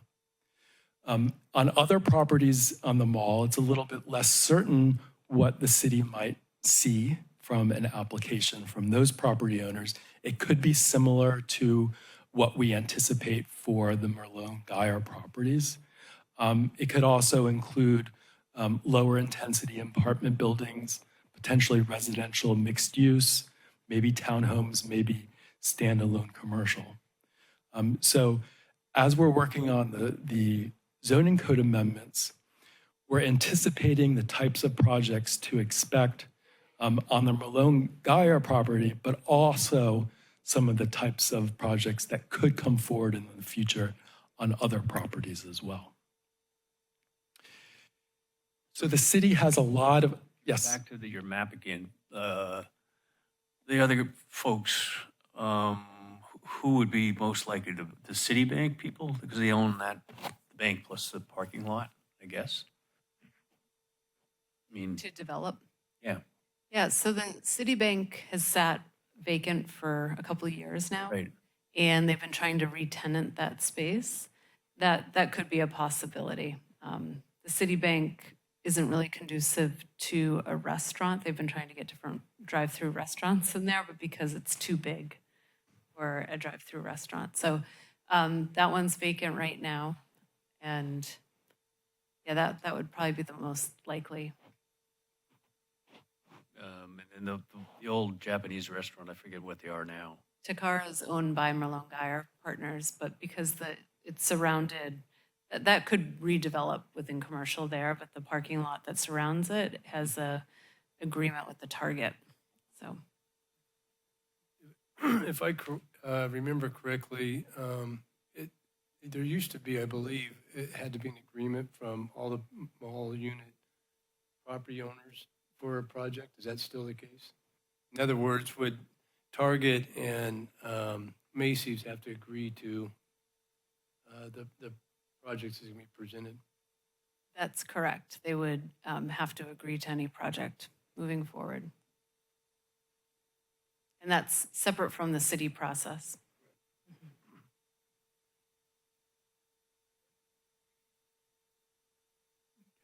Jameis, do you want to add to that? No, it's fairly standard in these malls and shopping centers that we redevelop, where these REAs and leasehold encumbrances have to be resolved for any project to move forward. And fortunately, we have these conversations with them quite frequently, and we're getting better at it. They're getting more cooperative as years go on. Some are easier to work with than others, but.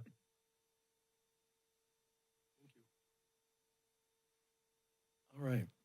So the city has a lot of existing regulations that apply to the mall property.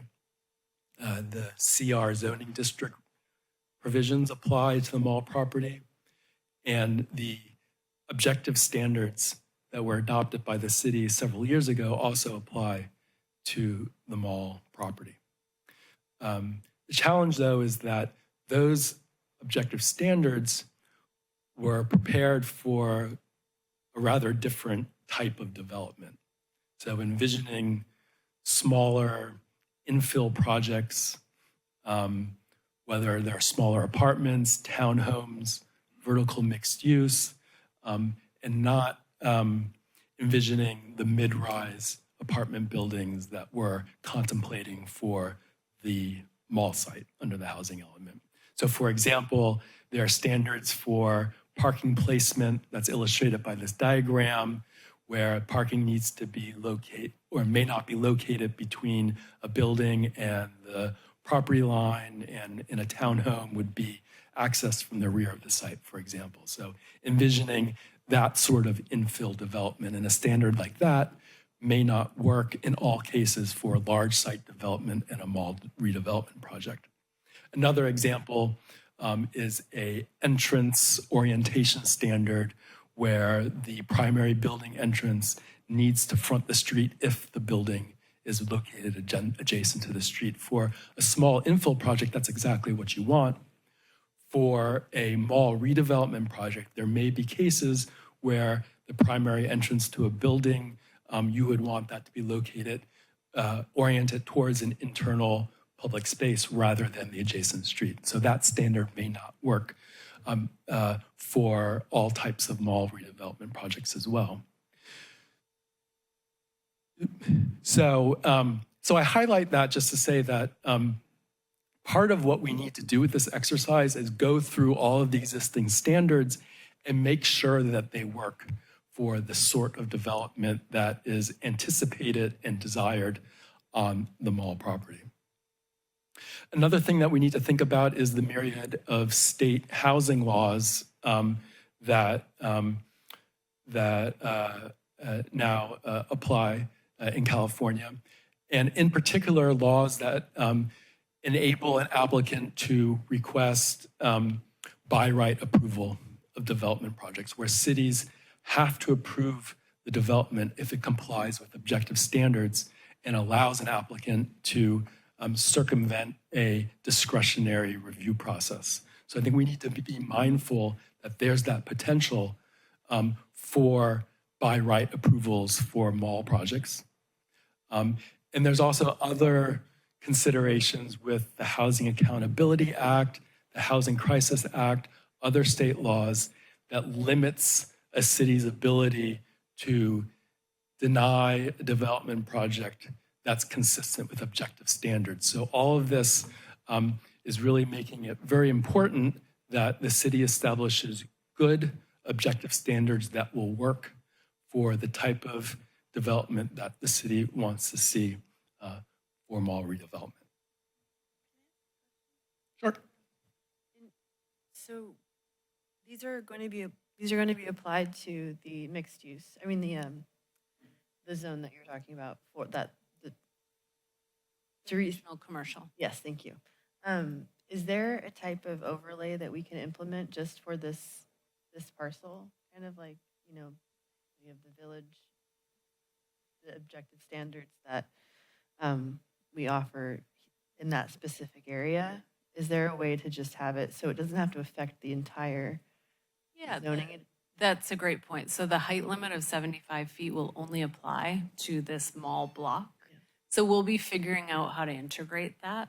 But that's definitely one piece of this is, I'm not sure if it's an overlay or if it's just within the community benefits section, how we get there, but that will definitely be a piece of this, that it's one area. However, the objective standards without the height, will probably apply to a lot of other redevelopment as we see 41st Avenue build out as well, without the extra height. Thank you. Question for those objective standards that it's going to be done at a future date at future. Is that on that calendar, that accelerated calendar that you proposed earlier that we're going to accomplish, or is that more of like staff? That's part of this 3-month exercise that at the end of, by December, we'll be moving forward with adoption hearings for those updated objective standards. Thank you.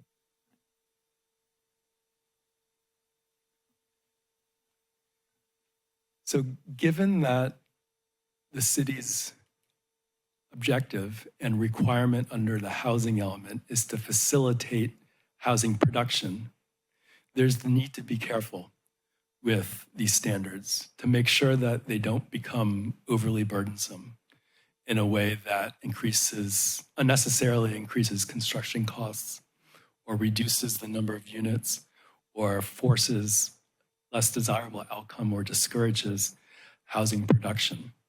And so I think that we're sensitive to that consideration, and it's something that we're going to be thinking carefully about as we proceed with this task. Okay, so now getting into more of the design considerations. So as I mentioned previously, the city's existing zoning code, and particularly the objective design standards that were adopted a couple of years ago, were prepared for a different scale and different type of development. For mall redevelopment, we're anticipating projects being proposed that are mid-rise apartment buildings up to 75 feet, 7 stories in height, a very different building typology in a large area.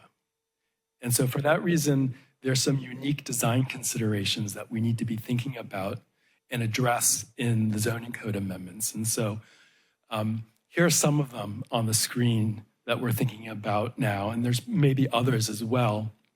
And we want to start the conversation tonight on these about site layout and circulation, publicly accessible open space, parking, building massing, facade composition, ground floor, residential frontages. These are some of the unique design issues associated with mall redevelopment that we're thinking about.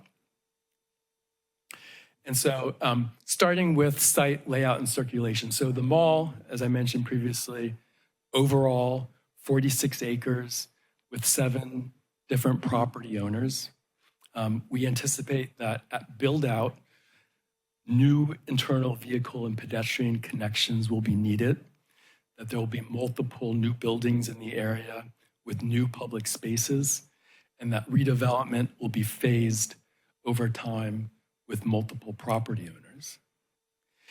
And so for those reasons, we think that new standards related to site layout and circulation that may be needed include the location of new streets intersecting property boundaries, requirements for internal street connectivity and internal pedestrian and bike circulation connectivity, potentially maximum block length standards, and in cases where block lengths are maybe a little bit longer than ideally we would want to see, to provide for mid-block connections for pedestrians where new streets are not possible.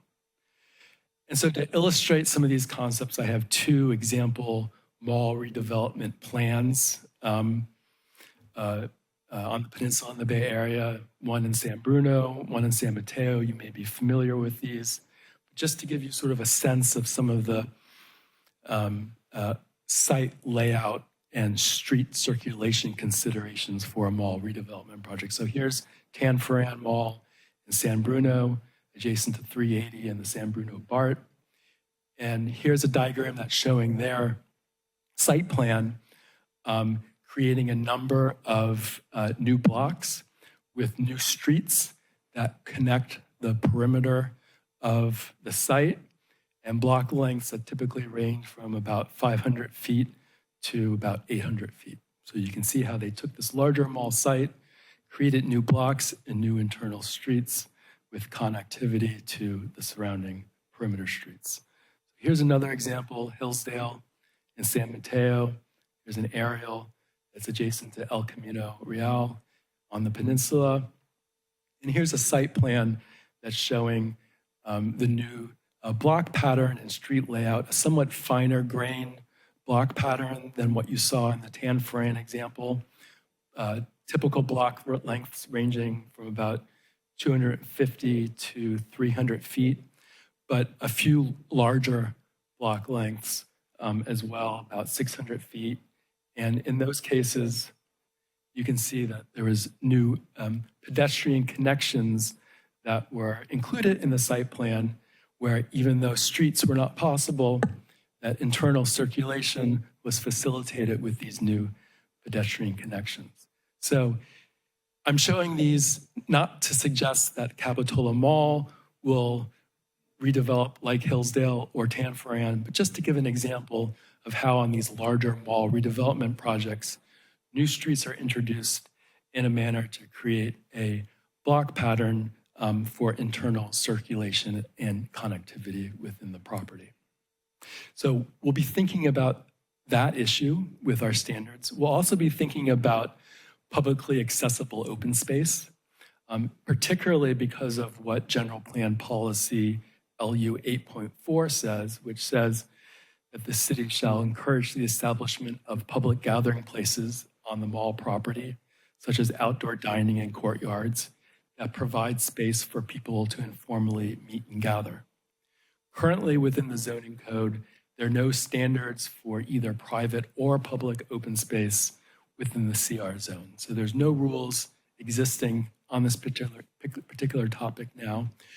We think it's probably important for the mall zoning code amendments to include new standards related to publicly accessible open space, so it's clear what the city's expectations are for this part of a mall redevelopment. So we may include standards related to the minimum total amount of open space, the minimum size per area, if there are multiple open space areas within a redevelopment project, the location of these areas and their accessibility from adjacent land uses, and also potentially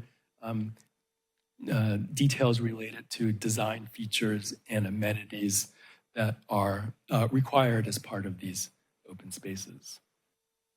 So here is an example of a recently developed publicly accessible open space in the San Antonio Center in Mountain View that includes a dog park in a linear configuration adjacent to some apartment buildings and retail uses.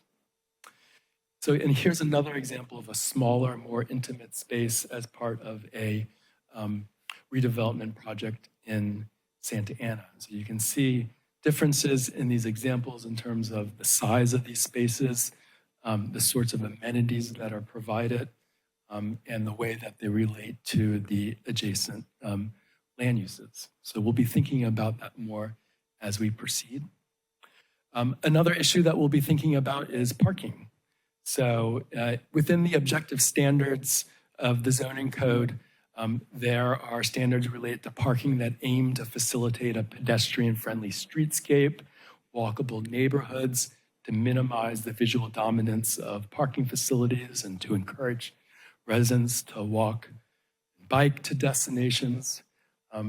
All very applicable intent statements to the mall redevelopment project, but some of the particulars with the existing parking standards are really oriented more towards smaller scale infill projects for different building typologies, similar to what I'm showing on the screen here that I talked about before with parking location. And so we think that for the mall site that we need to be thinking more about the types of parking facilities that will be provided as part of mid-rise apartment building development. We think that within the mall area that we can expect, or that we see within the mall area, a mix of new surface street and existing parking that may remain with redevelopment, so we need to be thinking about that. And new buildings that will include both podium and potentially wrapped parking, and potentially also a dedicated parking structure in the future. So in the mid-rise apartment buildings that we're talking about, typically parking is provided either through a podium or a wrap approach. And with podium, parking is on a lower level, often below grade, with apartment units above. And with wrap, parking is in the middle of the structure surrounded by apartment units. So we anticipate that, at least for the Merlot-Geyer properties, that we can expect projects that provide parking in this manner. And so we need to make sure that the standards that we have for parking are appropriate for that type of development. So we think that we need to have rules for existing surface parking lots that may remain, potentially rules for dedicated parking structures if that were to happen in the future. And then for podium and wrap buildings, thinking about where the entrance to the parking is located, what the width of that vehicle entrance area is, visibility and screening of the parking structures, and then also potentially lining public-facing ground level with active uses as well. So just here's some built examples of this type of parking. So here's a podium example, San Antonio Center in Mountain View. So it has 2 levels, I believe, of parking with apartments above. There's an interior courtyard area. And here you can see an example of the entrance to the parking area from the main building facade. And here's an example of a wrap parking structure or building. So you can see the parking is multiple levels in the interior of the building with the apartment units surrounding that interior parking structure. And so here's the entrance to that wrapped parking for that particular project. So, okay, so I'm going to hand it over now to my colleague Ryan, who's going to talk about some of the more architecturally related design considerations that we're going to be thinking about with the zoning code amendments. Great, thanks, Ben. So we're going to talk about a few different issues, in large part massing, which is the form of the building in its entirety. We'll talk about facade composition, which is how you articulate or express that massing. And then we'll have the frontage, which is basically the first 20, 30 feet of the building, which you experience at the sidewalk level or at eye level. So the spirit of your existing code is right on. Human scale, pedestrian-friendly building massing, large buildings broken into smaller volumes that fit into the fine-grained texture of the neighborhoods and nearby development. So, our challenge is to take that concept and make it so that it's inclusive of these new building typologies that include the mid-rise housing format.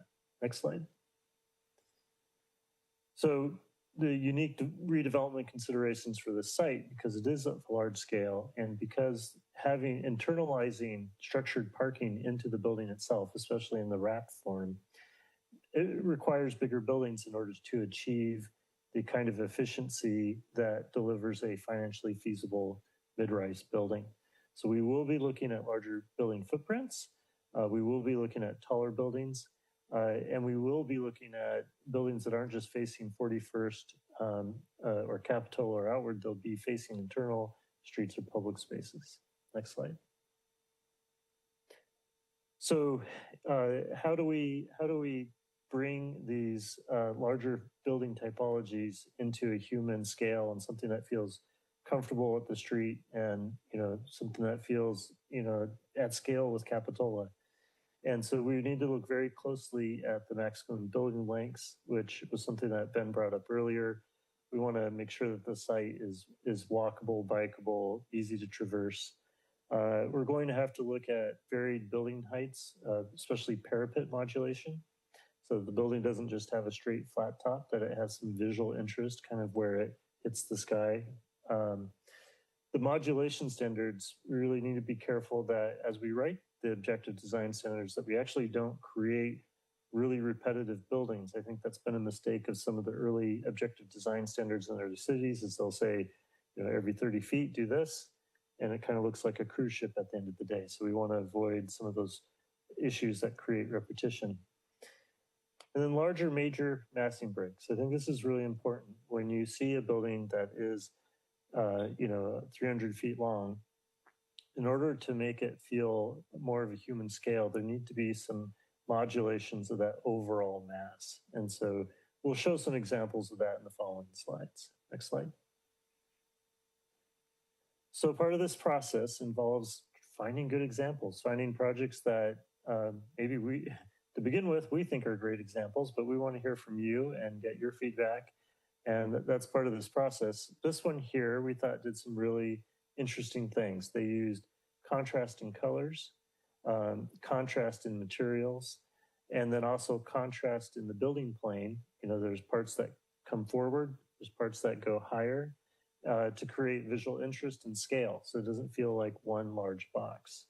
The other interesting aspect of this building, I thought, was kind of a very selective use of color. It is an accent piece, the blue balconies. They didn't put it everywhere. They kind of put it in a way that moved your eye around the building, but it didn't dominate. Next slide. This is a different approach.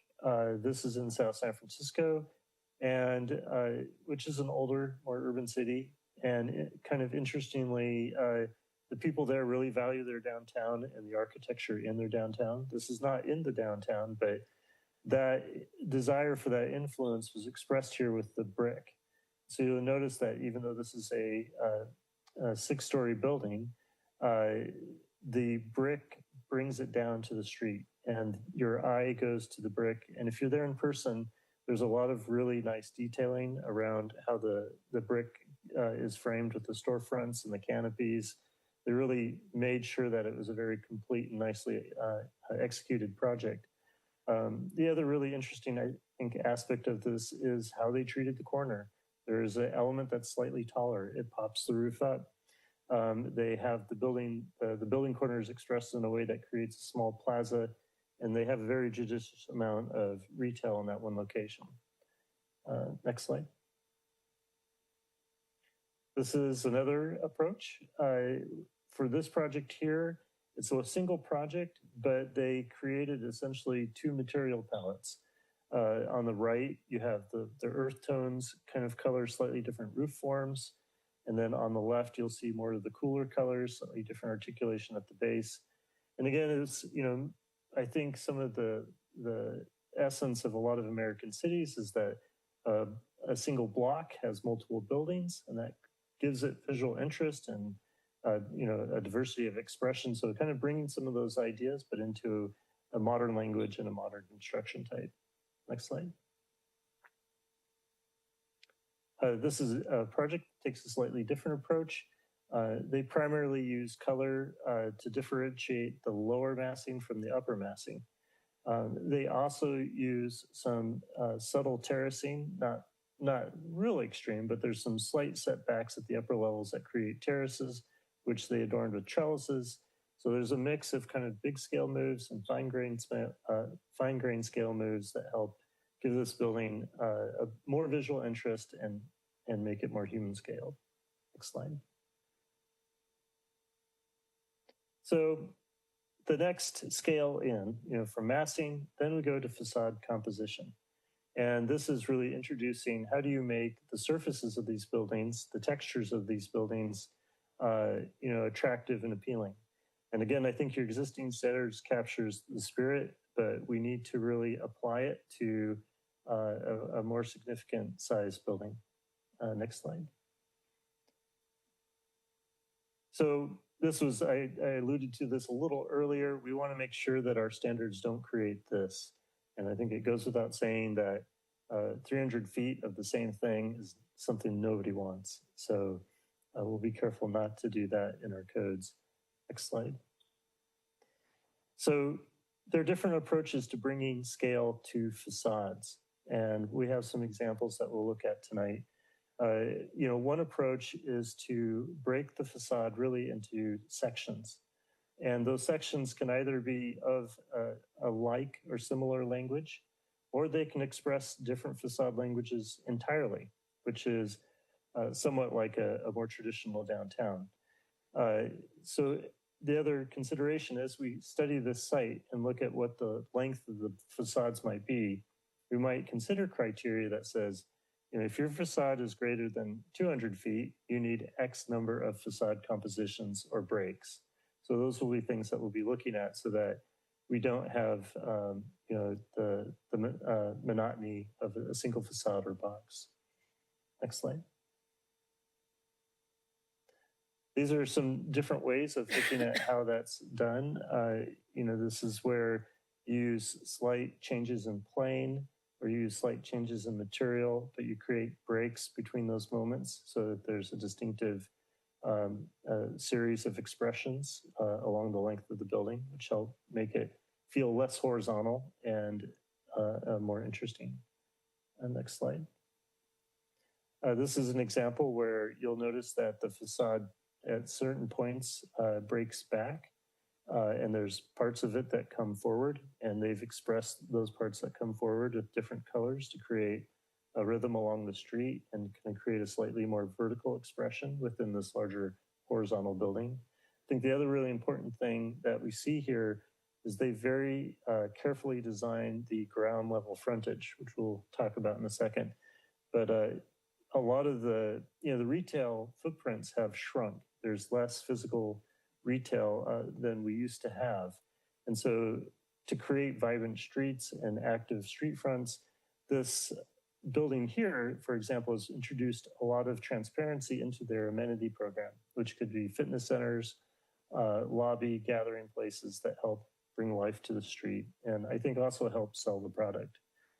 Next slide. So this example I wanted to show, this takes a fairly traditional approach to the architecture. It reads as a single design or a single building, but I thought what was nice about it is they break the primary facade into 4 sections. If we go to the next slide. If you abstract it and you just kind of look at if you squint your eyes and blur it, you get, really an expression of 4 parts. And the corners have a really strong and shared expression.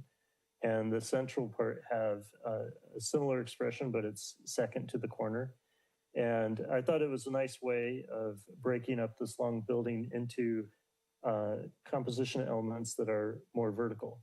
You'll also notice that within the A, there's secondary scale elements, such as the 2-story base element on the corner with the canopy.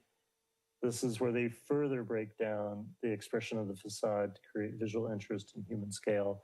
Same thing on the central B parts, and that helps those sections feel slightly more vertical and more human scaled. Next slide. This is a different approach. This is where it's a single building, but rather than have a family of similar elements, they have a family of different elements. And so, this in some ways simulates, I think subtly, a more traditional downtown approach where you would have different buildings with different facades. If we go to the next slide. The corner and the flanking elements of that facade are, kind of an expression of the building. And then you have a few other suggested facades that suggest a different facade language that help create visual interest along the street. At this point in time, it's a brand new building. The trees aren't mature. Nothing has any patina to it. So it clearly looks like a new project. But I think over time, as the trees mature, as the building patinas, it will help. It will look a little more natural. Next slide. So we've talked about the massing, overall massing of the buildings. We've talked about some ideas about how we may articulate the surfaces of the mass. The next part's really important. This is how those buildings come down to the ground. This is how they socialize the public realm and how the public realm responds to these buildings. Do you enjoy the experience or not? Your existing code addresses this largely in the context of retail ground floor frontage. We're going to need to expand these definitions to include residential and non-commercial uses. Same things are still really important. Blank walls, transparency, ground floor height. These are elements that will be important considerations, whether it's commercial or residential. Next slide. Same thing, entrance orientation, entry design, blank walls. We're really taking the ideas behind those, but looking at how they're built in these buildings in a way that's financially feasible. We don't want the architects or developers to jump through hoops, but we do want them to kind of produce the essence of why these things are important. Next slide. Unique considerations. The frontage context could be quite diverse. There may be narrow streets inside the site. We know that there are wide streets at the perimeter of the site. These, different vehicle speeds, different privacy concerns, there will be different frontage requirements for those residential units to strike that balance between how to feel some privacy in a very public environment. So we'll look at some ideas, to address those variety of conditions that may occur throughout the site. Next slide. So, and I think I covered this pretty well, Ben. This is just essentially saying 41st Avenue, Capitola Road have a particular character, as will the internal streets, and then vehicle-free streets, paseos. And then if there's parks or open space, those will, need to be considered. Next slide. So, we can learn from examples. Again, this is the Park and Paseo project that was shown earlier. This one creates privacy for the building with some of the building setbacks and these kind of forecourts that are on the street. They also have a very carefully executed streetscape with layers of landscape that help buffer both the traffic, the pedestrian on the sidewalk, and then the residences, giving privacy. Next slide. If we have a condition where the right-of-way is narrower, this might be an internal street, we could end up with residences that are a little closer to the sidewalk. And so in those instances, you might want a raised plinth and having a little bit more security with the guardrail. And perhaps it's not something that you enter right out onto the street. And again, these are just showing that people have approached these problems in different means. I'm not advocating for a particular one. This is another example that's kind of interesting. The stair stoop is parallel with the sidewalk traffic, and it creates kind of almost two buffers before you get to the porch of the residential unit. Now, if those folks wanted to enter their unit from this porch stoop element, they could. It helps bring some life and activity to the street, even though there aren't retail uses. This is something that can help the neighborhood feel a little more active. Next slide. So I'll hand it back to Ben. All right. So tonight is the night that we're starting the process.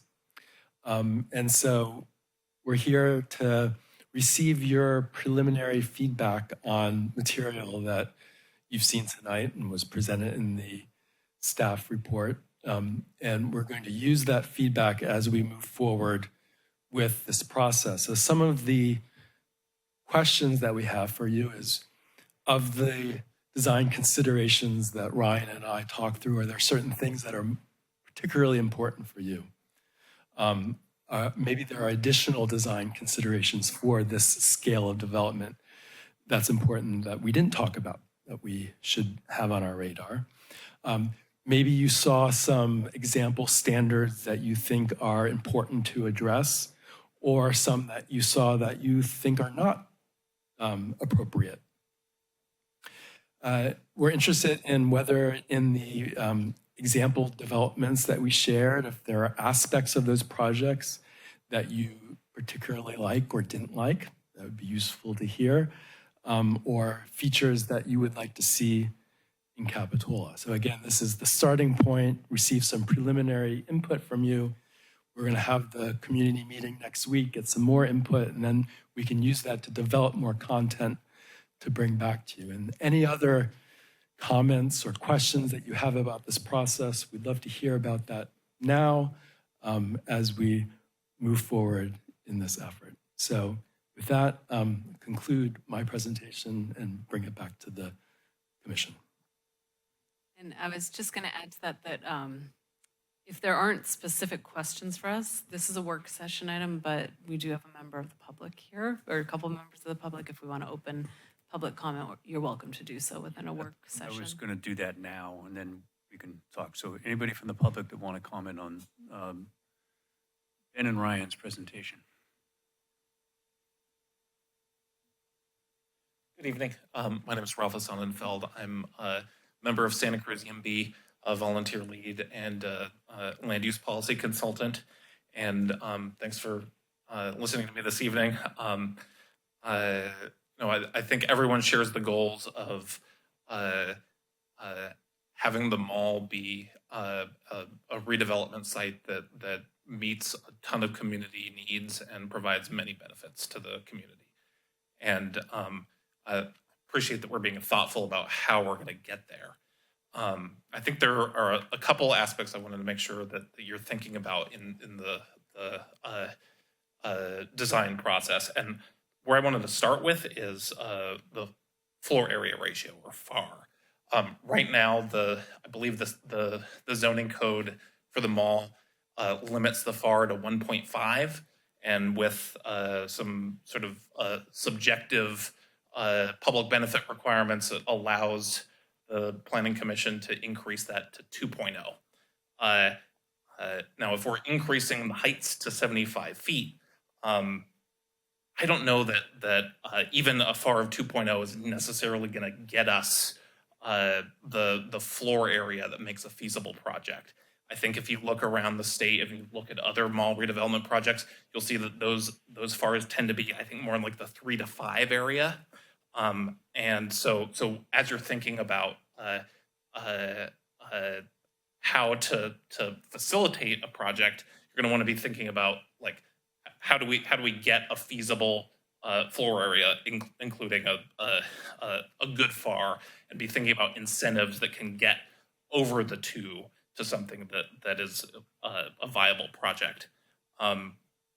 If the city wants to, the TOT revenue that comes with a hotel, for example, it needs to provide standards that facilitate hotels.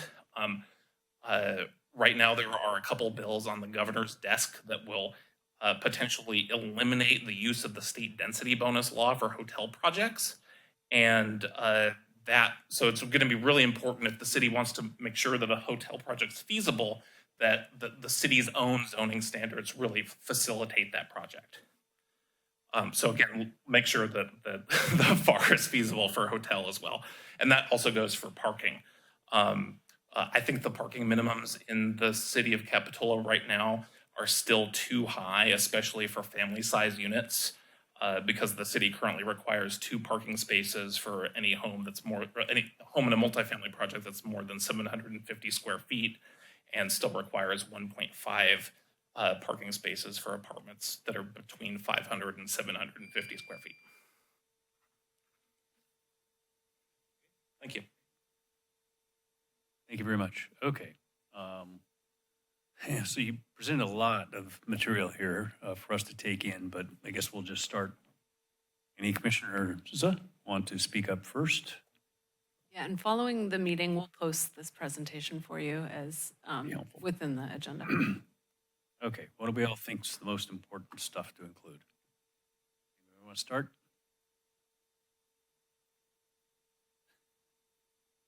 Somebody go first. Yeah, I'll jump out there.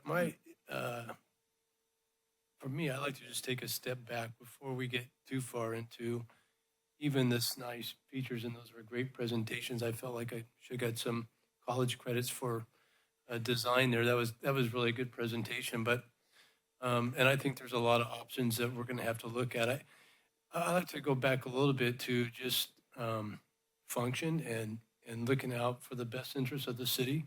I can appreciate YIMBY's concerns, and they have a something that they want to push forward through the city, as does Merlone Geyer, and obviously they need to be able to benefit from this. But this is a big jump from where we were in 2019, and I happened to be on the planning commission then, and we had a great presentation that I felt like, wow, this is something we could work with. We were a couple hundred units off, I think, of housing, but we're talking like 600 and 800. Now we're quite a bit higher than that.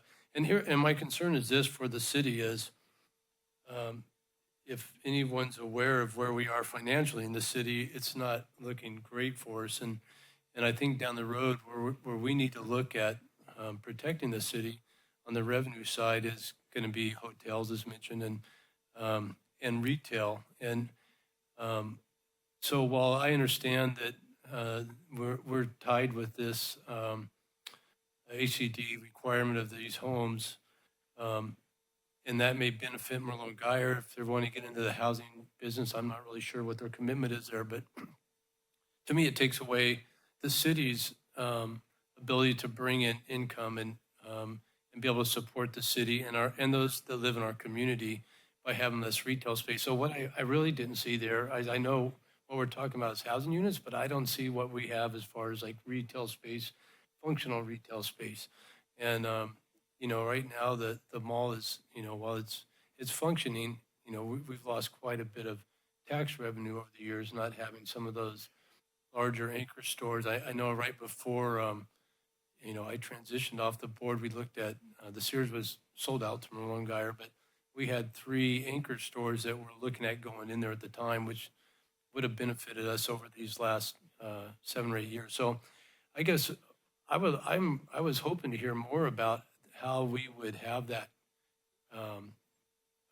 cross of retail and housing units, and how that would reflect on hopefully supporting the city, whether it's hotels or anchor stores, and trying to bring some vitality back to an area that's been sitting for the most part dormant for many years. So we jumped from the fifth cycle of 143 homes to 1336, and now with these feasibility requirements, we're looking at quite a bit of significant jump in homes for Capitola. Really, you're looking at doubling the population. So with that, I'd like to see how are we going to support the infrastructure here. So the city has basically 4 impact fees. None of those are effective here. So do we have a way of methodology to starting impact fees for the roads along 41st? Because even at the 600 and 800 homes we were talking about 6 or 7 years ago, whatever that was, years ago, there was concern about how that was going to impact 41st Avenue, which is already a busy street. So is there a way we just step back a little bit and talk about the larger project of retail mixed with homes? Or are we just looking at jumping into the housing business and filling the mall property with homes? I guess that's one of my questions and concerns. I think for tonight, it's good to get these comments, and we'll bring back more information at the next meeting. So great comments. Well, let me be more specific then. If we're going to go comments, I'd like to see the city specifically look at some type of impact fees to support building of this type of magnitude in that area. I think as we move through the project, to me, the designs are great, but it seems like we're way ahead of some of the other issues that are out there that are of concern to our community. And so I guess the impact fees would be a big one. Infrastructure, who pays for that, and how do we get that there? And then I guess, I'd like to know a little bit about Merlone Geyer's commitment to this project. I know they're here to make profit, and I'm 100% behind you. I want you to make a profit and be a business out there is sustainable. But at the same time, I want to make sure that we're looking out for the best interests of Capitola. I know you have a mall for sale right now in Hayward, and I hate to see this as something where you're flipping a project over to make a dime and then leave us with something that our community can't work with. So I guess those are a couple of my concerns and comments that I'd like to see addressed. So thank you.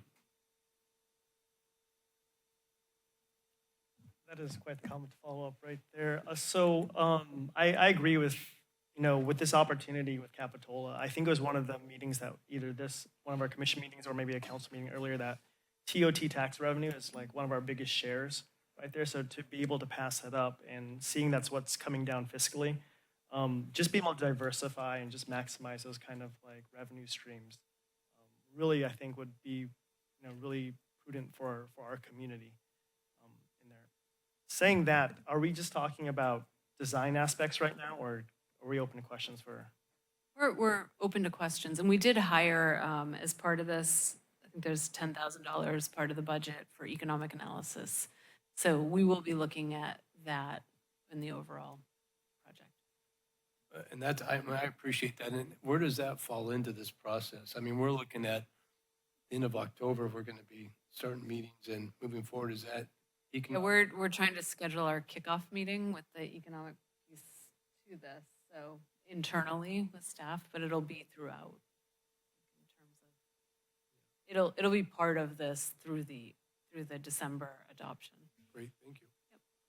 Seeing that it was a great presentation from staff and everything. I really appreciate all the great work. Is there any conversation where we're looking at like LEED certification for any of these buildings, just because, with fees going up and future residents coming, is that a consideration that's being brought in? It's not been something we've discussed yet. Is that something that, the standards in California are very high in terms of building code. and we'll be updating our building code at the end of this year. But if it's something that you would like to see incentivized, usually when you do a LEED standard, there's some type of incentives for that to cover the costs, but is that Yes, yeah. something that you'd be interested? I'd love to see that. And just from a design standpoint, I've seen so many projects just traveling around, and I've been lucky enough to see a lot of these projects. The Santa Ana one's like right down the street from my family right there, out in Orange County. Oftentimes I've seen other projects where the material is out of, or the design is out of place, or the color palette is out of place with the community on that. So if we could really focus in using either sustainable materials or something that really speaks to the heart and DNA of Capitola, that'd be really great too. 'Cause I know the community, I've seen so many community meetings where there's a lot of pushback saying like, this does not really fit into the design of our community, so just really emphasizing on that. Is there a reason the wrap, so the two different types of parking, the podium parking and the wrap parking that was shown on the slide within the presentation, is there a reason we're not thinking about underground basement parking? And my concern, I guess, generally is that the parking, like as it sits right now, the parking takes up a lot of the street, the area that's immediately adjacent to the road. If we build up and we build out to the edge, podium parking does make the approachability of those sections of the building, not as favorable in my opinion. It's just there's nothing down there that the people can partake in, like a commercial space. Is there any way to put the parking underground? Ryan, do you want to Yeah. answer this one? So, throughout the Bay Area, construction costs or outer greater Bay Area construction costs are quite expensive. And I think what we're not seeing very often, at least, is underground parking, especially in the last 5 or 6 years with the rate at which construction has increased in cost. But what we are seeing are folks tailoring podium and wrapped projects so that the parking structure has minimal exposure to the street or sidewalk, and that in large part it is wrapped with either commercial or residential uses. I think, in light of where retail is today and the fact that people are shopping, substantially online, not exclusively, but substantially more than they used to, that we will have true residential neighborhoods within the site where residential units are necessary to activate the sidewalk, or residential program elements such as lobbies, the gym component, or other spaces are going to be on that frontage. But I do think that if you are careful and we can institute the right criteria, that there are many examples of successful podium and wrapped multifamily projects. Okay. Thank you. I think my concern is I think in the last iteration when we saw it in 2019, and when it was how all of all the retail was on the bottom, they had a few streets sectioned through those the block of the parcel, and then they had second story there was a recreation area that was elevated off the street. They had a town square, that kind of stuff, that having different elements and approachability of retail and theaters stuff. Do you remember, DJ, how it was where there's but anyway, that was my big takeaway then. Go ahead. Any more? I'm still thinking. Thank you. Okay. I would echo the comments of my commissioner friends here to the right. That revenue is important. We've lost a lot of revenue because the big stores have basically disappeared. So whatever we do, we need, and I don't know exactly how we do it by code, but we need to entice commercial retail for certain, and certainly one or more hotels, because we do get a lot of revenue out of that. That being said, the community, from my perspective, and particularly if you read Reddit about Capitola, they're worried about three things in particular. One is public meeting spaces. They really, when we redesign this mall, they want an emphasis on public meeting spaces. And there's a note from some community members that the mall is actually turning in now, today, into a little bit of well, I'm probably in that age bracket where we used to all hang out at the mall, right? They're doing that again. And so that's an example of where the younger community would like to have some congregation spot, and the mall is the perfect spot to do that. So that's an important element for them.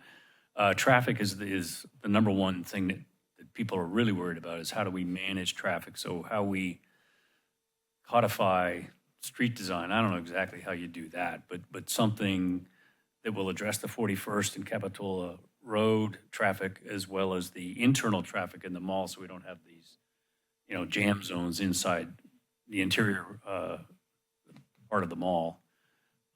The one at the Mountain View one, I'm familiar with because it's close to where I used to work. They did a really good job of managing traffic. They don't have any traffic problems there. Same thing, that's the one on San Antonio, as well as the Sunnyvale one I'm fairly familiar with. They did a good job there. And parking is another concern of everybody. So maybe these podium or wrapped things solve that problem. I don't know, but we need to lower our standards on parking per unit from, like the YIMBY delegate here said, that our parking rules are really too tailored towards a car-centered community, and we need to reduce that to force people to not just drive to this place. And the third thing, which has been brought up, is infrastructure. Like, who's going to pay for the infrastructure that's needed to support this mixed-use thing, which presumably will, need more water and more sewer than a mall. I'm sure we will, because of all these units we're going to put in there. So how do we figure that out? And that's not necessarily part of what you're doing on the code side of this thing. I personally don't think we need to be overly prescriptive in the design and the massing and the colors and all that stuff. We shouldn't be designing a mall. Some architect should be designing a mall. But I do feel that we, oh, I'm sorry, I don't mean. You are the architect. No, I just wanted to, can I interject really quickly? Yeah. I just feel like we do need to be involved, because I feel like if everything is prescribed for us and we can't control those objective standards to that level, they're gonna build, straight out to, remember how along Brommer, there was a big, just a flush building, like, all the way along Brommer. If we didn't have any type of say in that, that's the developer just is they are gonna build them all, and it's gonna look like that. We don't want a Russian design block where everything looks the same. I get that. Yeah. But I'm saying let's not overly prescribe what we want in terms of massing and setbacks and color. Give them some guidance that we want this to be broken up, and it's not a monolithic block. Absolutely. Sorry to interrupt you, Paul. Because if you go to Russia, everything looks the same. Brutalist, yeah. So I guess that's it. I don't know if that's much help to you. That's helpful. It is. And it's interesting in Santa Cruz, like what makes sense, like what is the design of Santa Cruz? And it's oftentimes the mix and the vibrancy that makes it. So I think that's something we'll have to be thinking about as we create this. Is it's unique. The architecture, there isn't one type of architecture that fits. So it really is that kind of diversity and design and scale that works here. Those are the questions we'll be asking too, to make sure we. People will be vocal about what they don't like, and I know one thing. You don't want me involved in doing the design, because that's just not my skill. So Courtney may have that skill set. So I leave it to the people who are paid to do that type of work, and I saw some great examples of what looked good and what did not look good. And I think our community will be pretty vocal about that. So I appreciate the work you guys did on putting that together. Thank you. It looks like, go ahead, Nathan, you can go, but it looks like Jameis has his hand up and I think he'd also like to chime in, so. If you don't mind, you guys are all asking wonderful questions. I just wanted to introduce myself. You probably haven't met anybody from Merlone Geyer in a while, maybe since 2019 when we submitted that project. Maybe some of you attended that meeting we had in the Sears building.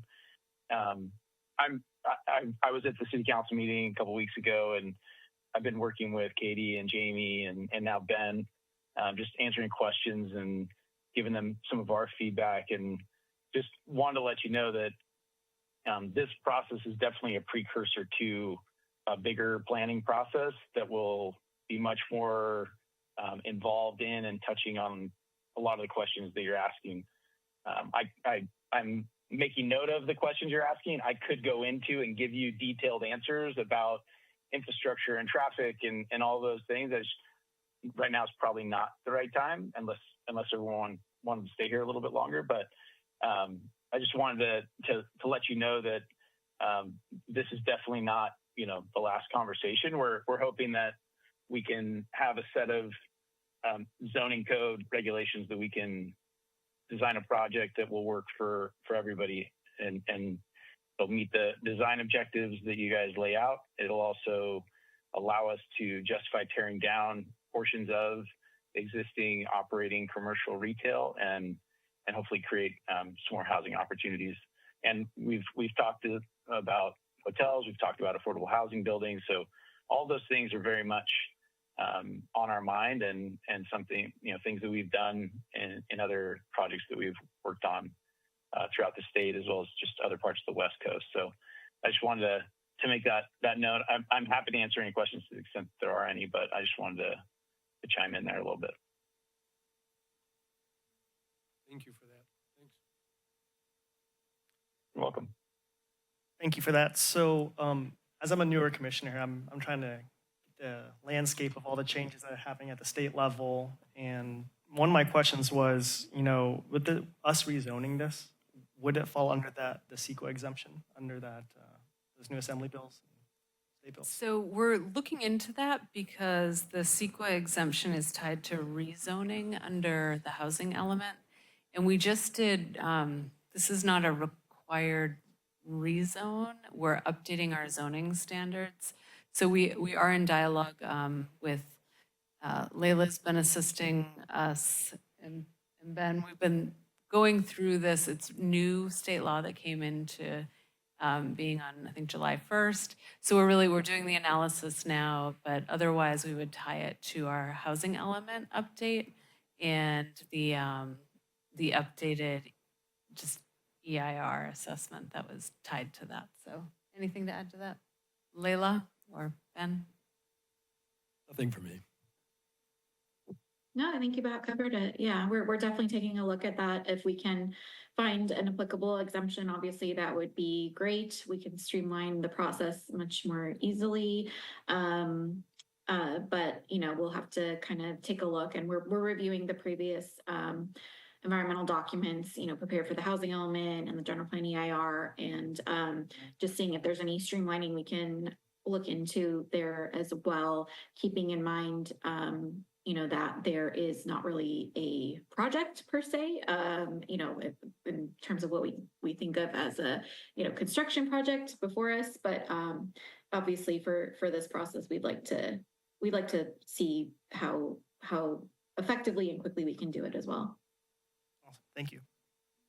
And the EIR, the analysis within our housing element did include the 75 feet and the additional units.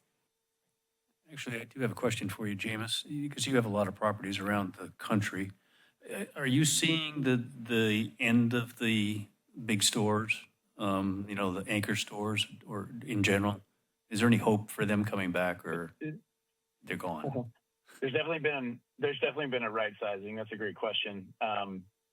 So as was mentioned, our 2019 plan included a theater. Theaters have completely pulled out of the space.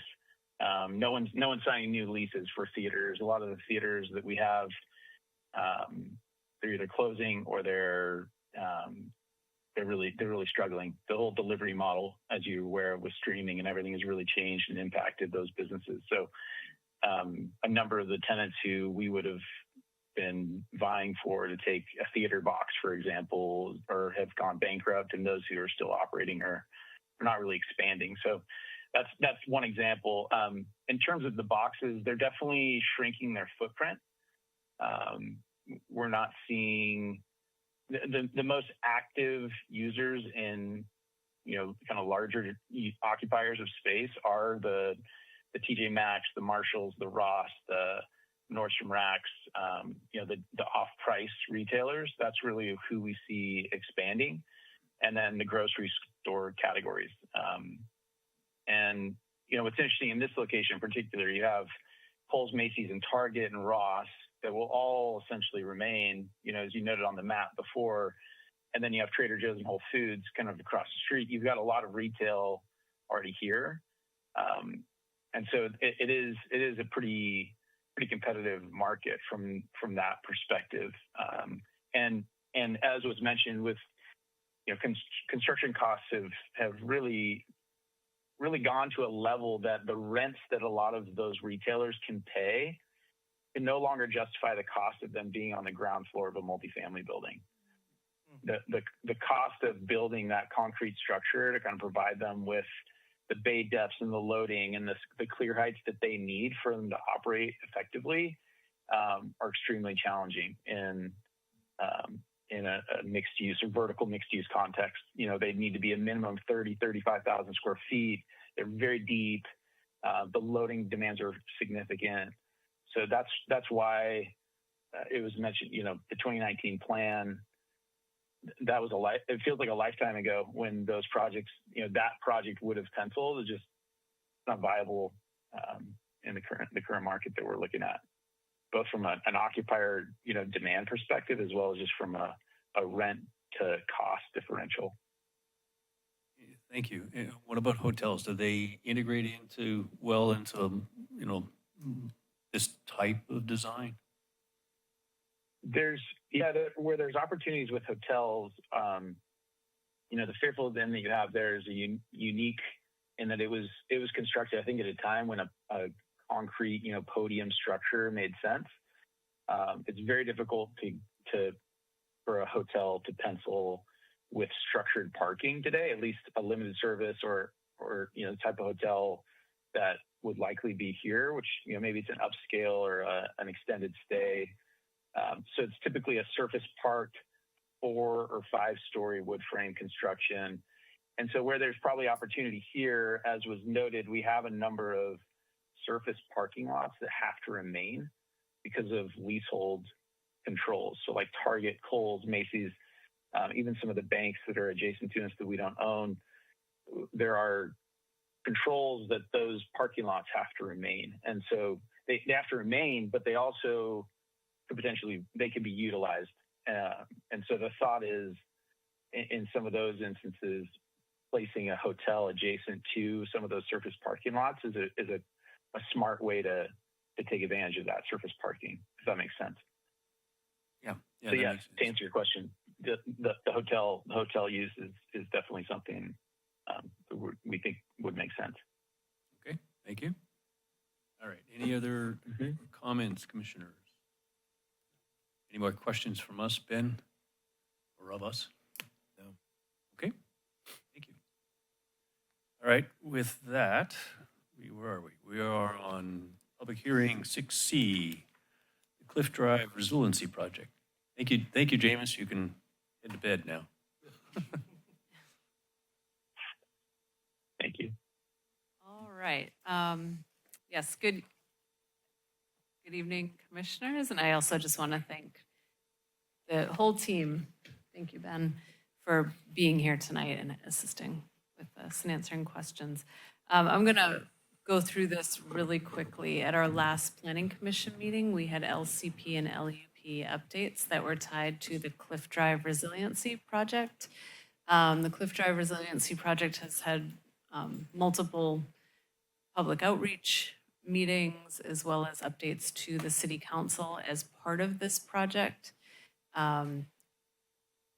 We're tasked with updating our long-range planning documents and our implementation plan, the zoning code, tied to this development. So we can go to the next slide. So really the purpose is to address bluff erosion, sea level rise, and stormwater drainage. And this is along Cliff Drive. So if we can go to the next slide. So the project direction at City Council in August, they selected alternative 3, which is full bluff protection. This is a continuous bluff stabilization, includes a class 1 multi-use path, cantilevered sections as needed, and then overlooks. The plans that are out there right now are not the final plans. This is something that's going through development with the City Council. The approach to this project is to really safeguard those areas that are most at risk right now. And as this is one of the major throughways for the city of Capitola, it's a really important project in order to keep that connection from Santa Cruz in through our village. On September 4th, we first looked at these changes. At that meeting, the Planning Commission recommended a positive recommendation for the changes that will implement the zoning code. There were a few outstanding amendments to the land use program amendments. We'll go to the next slide. So quickly, this is showing the possible improvements, including the bike lane and then an area for viewing.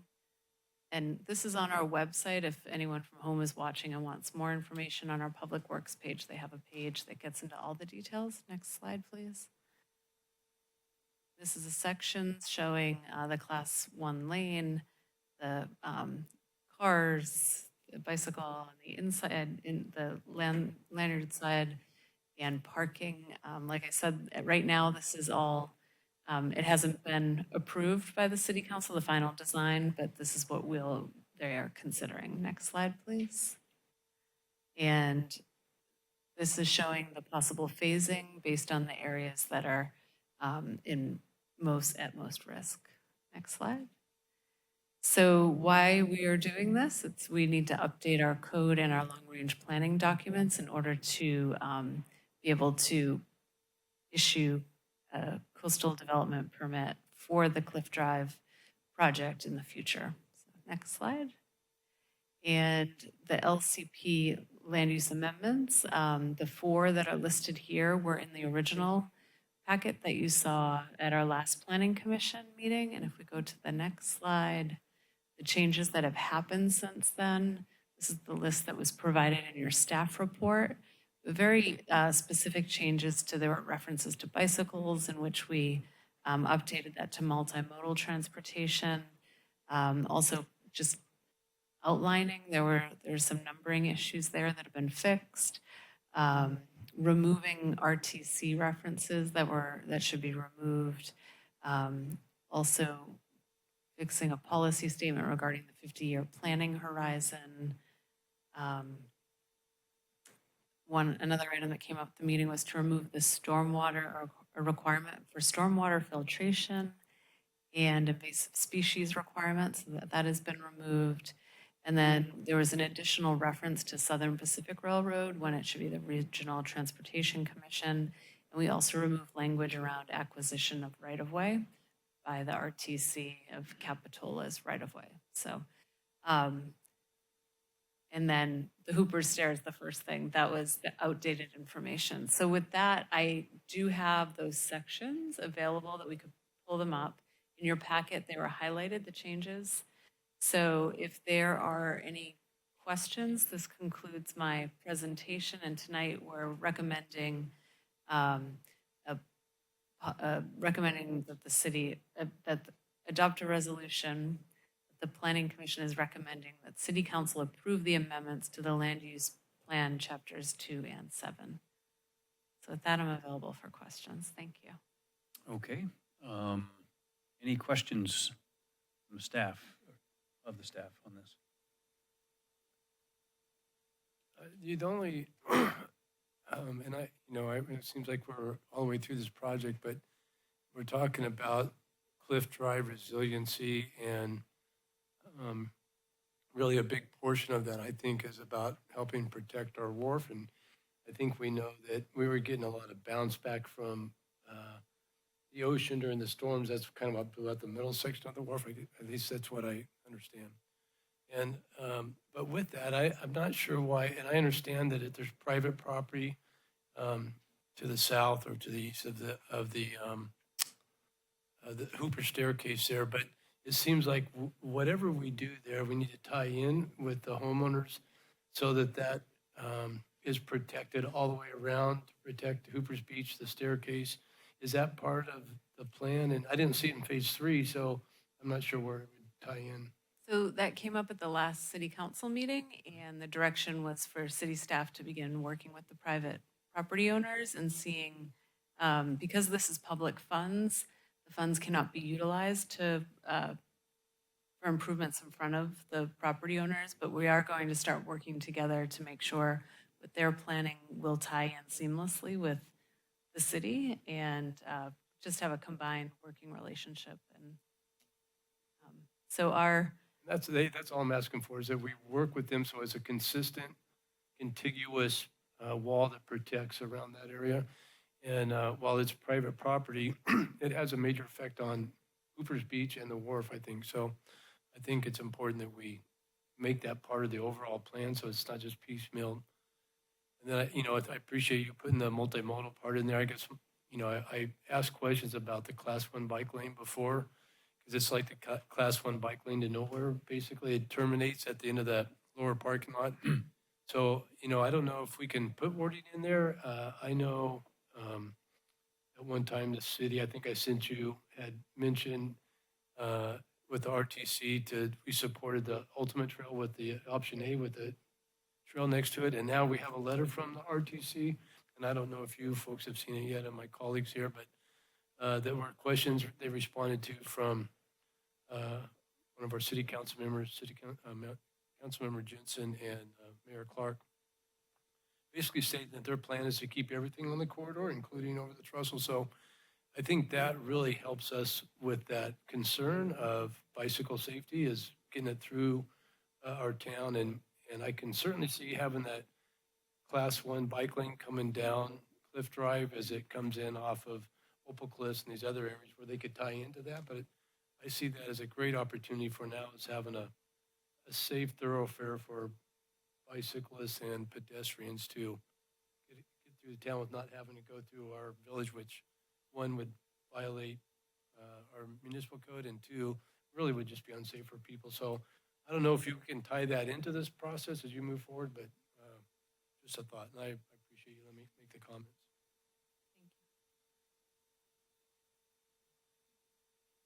Okay, so I always nitpick this stuff, as you know, but the one thing that confuses me, page 837 in our document talks about Hooper Beach. The original LUP said that was a private beach. This version says it's city-owned. So I'm confused as what's truth and what's fiction.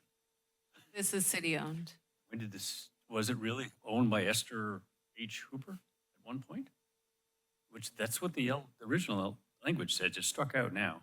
So the city must have bought it or something at some point. I do not know the history, but I do know that that was verified, that it is city-owned property. Okay, so that ties into Commissioner Welch's comments about working with the owners, property owners above that beach, which I strongly recommend. There are a couple nitpick things. You look at policy 11, now the new number is 11.7. Provide adequate parking is the policy, and the implementation is A was erased and B is now the new A. It talks about developing concessionaire agreements. Doesn't seem to tie into the policy. So that's just one oddity I found.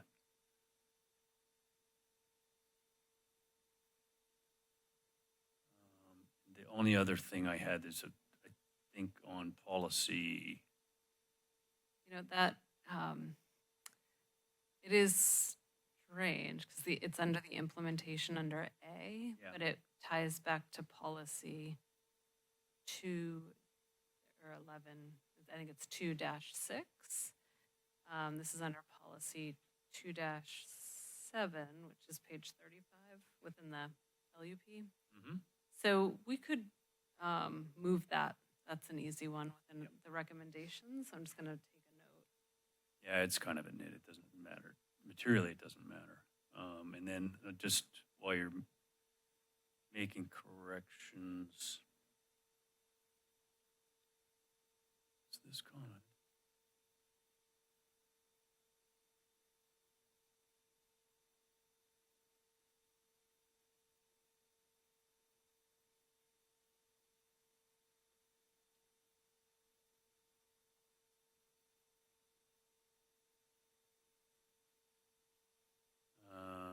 Something in policy, now policy 2-14.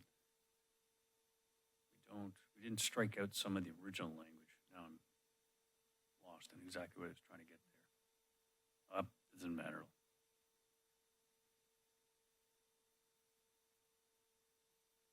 Oh, I think it's the last sentence, evaluate the potential for continuation of the Grand Avenue bluff top path from Hollister to Escalona. Yeah, I think we did have that all struck out, and I'm not sure why it didn't make it into this. Yeah. Okay. Shall we strike that? That makes sense at this point.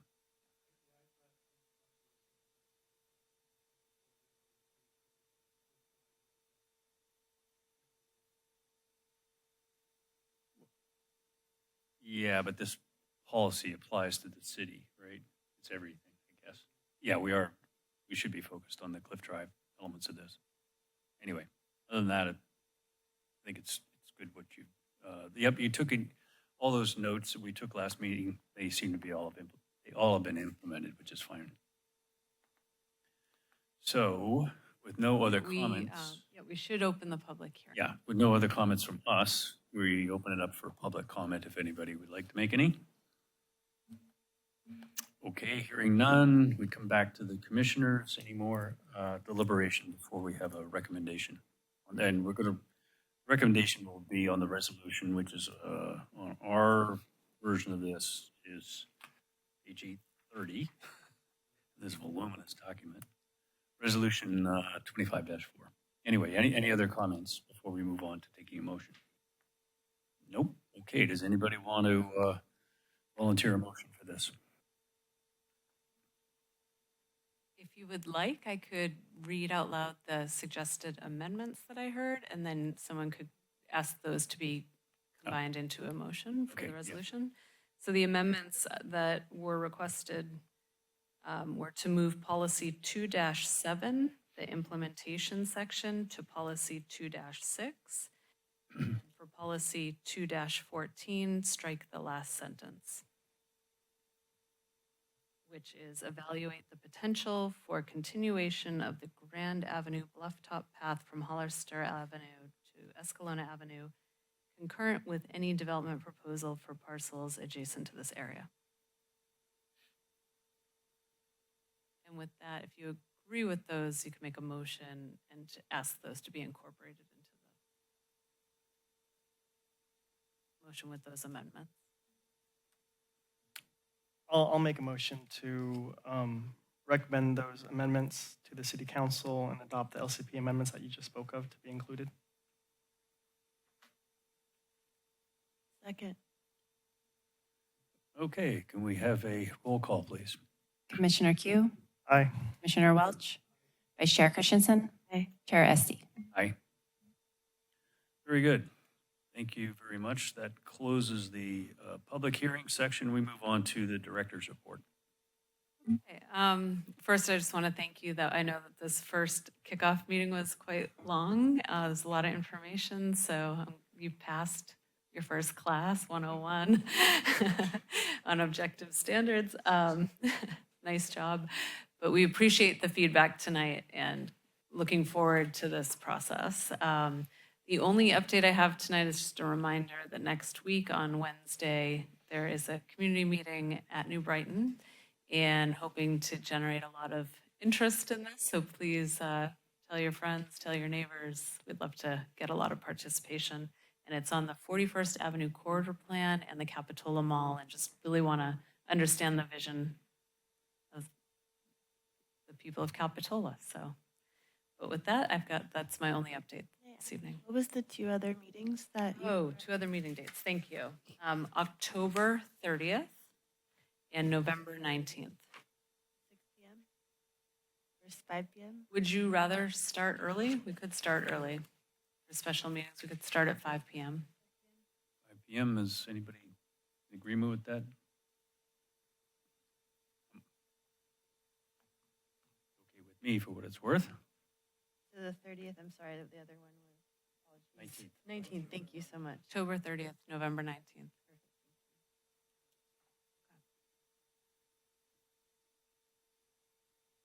All right. Okay, 5 Thank you. Okay. With that, we will adjourn to the next meeting, which is the special meeting on the 30th of October at 5 in the afternoon. Thanks, everybody. Thank you.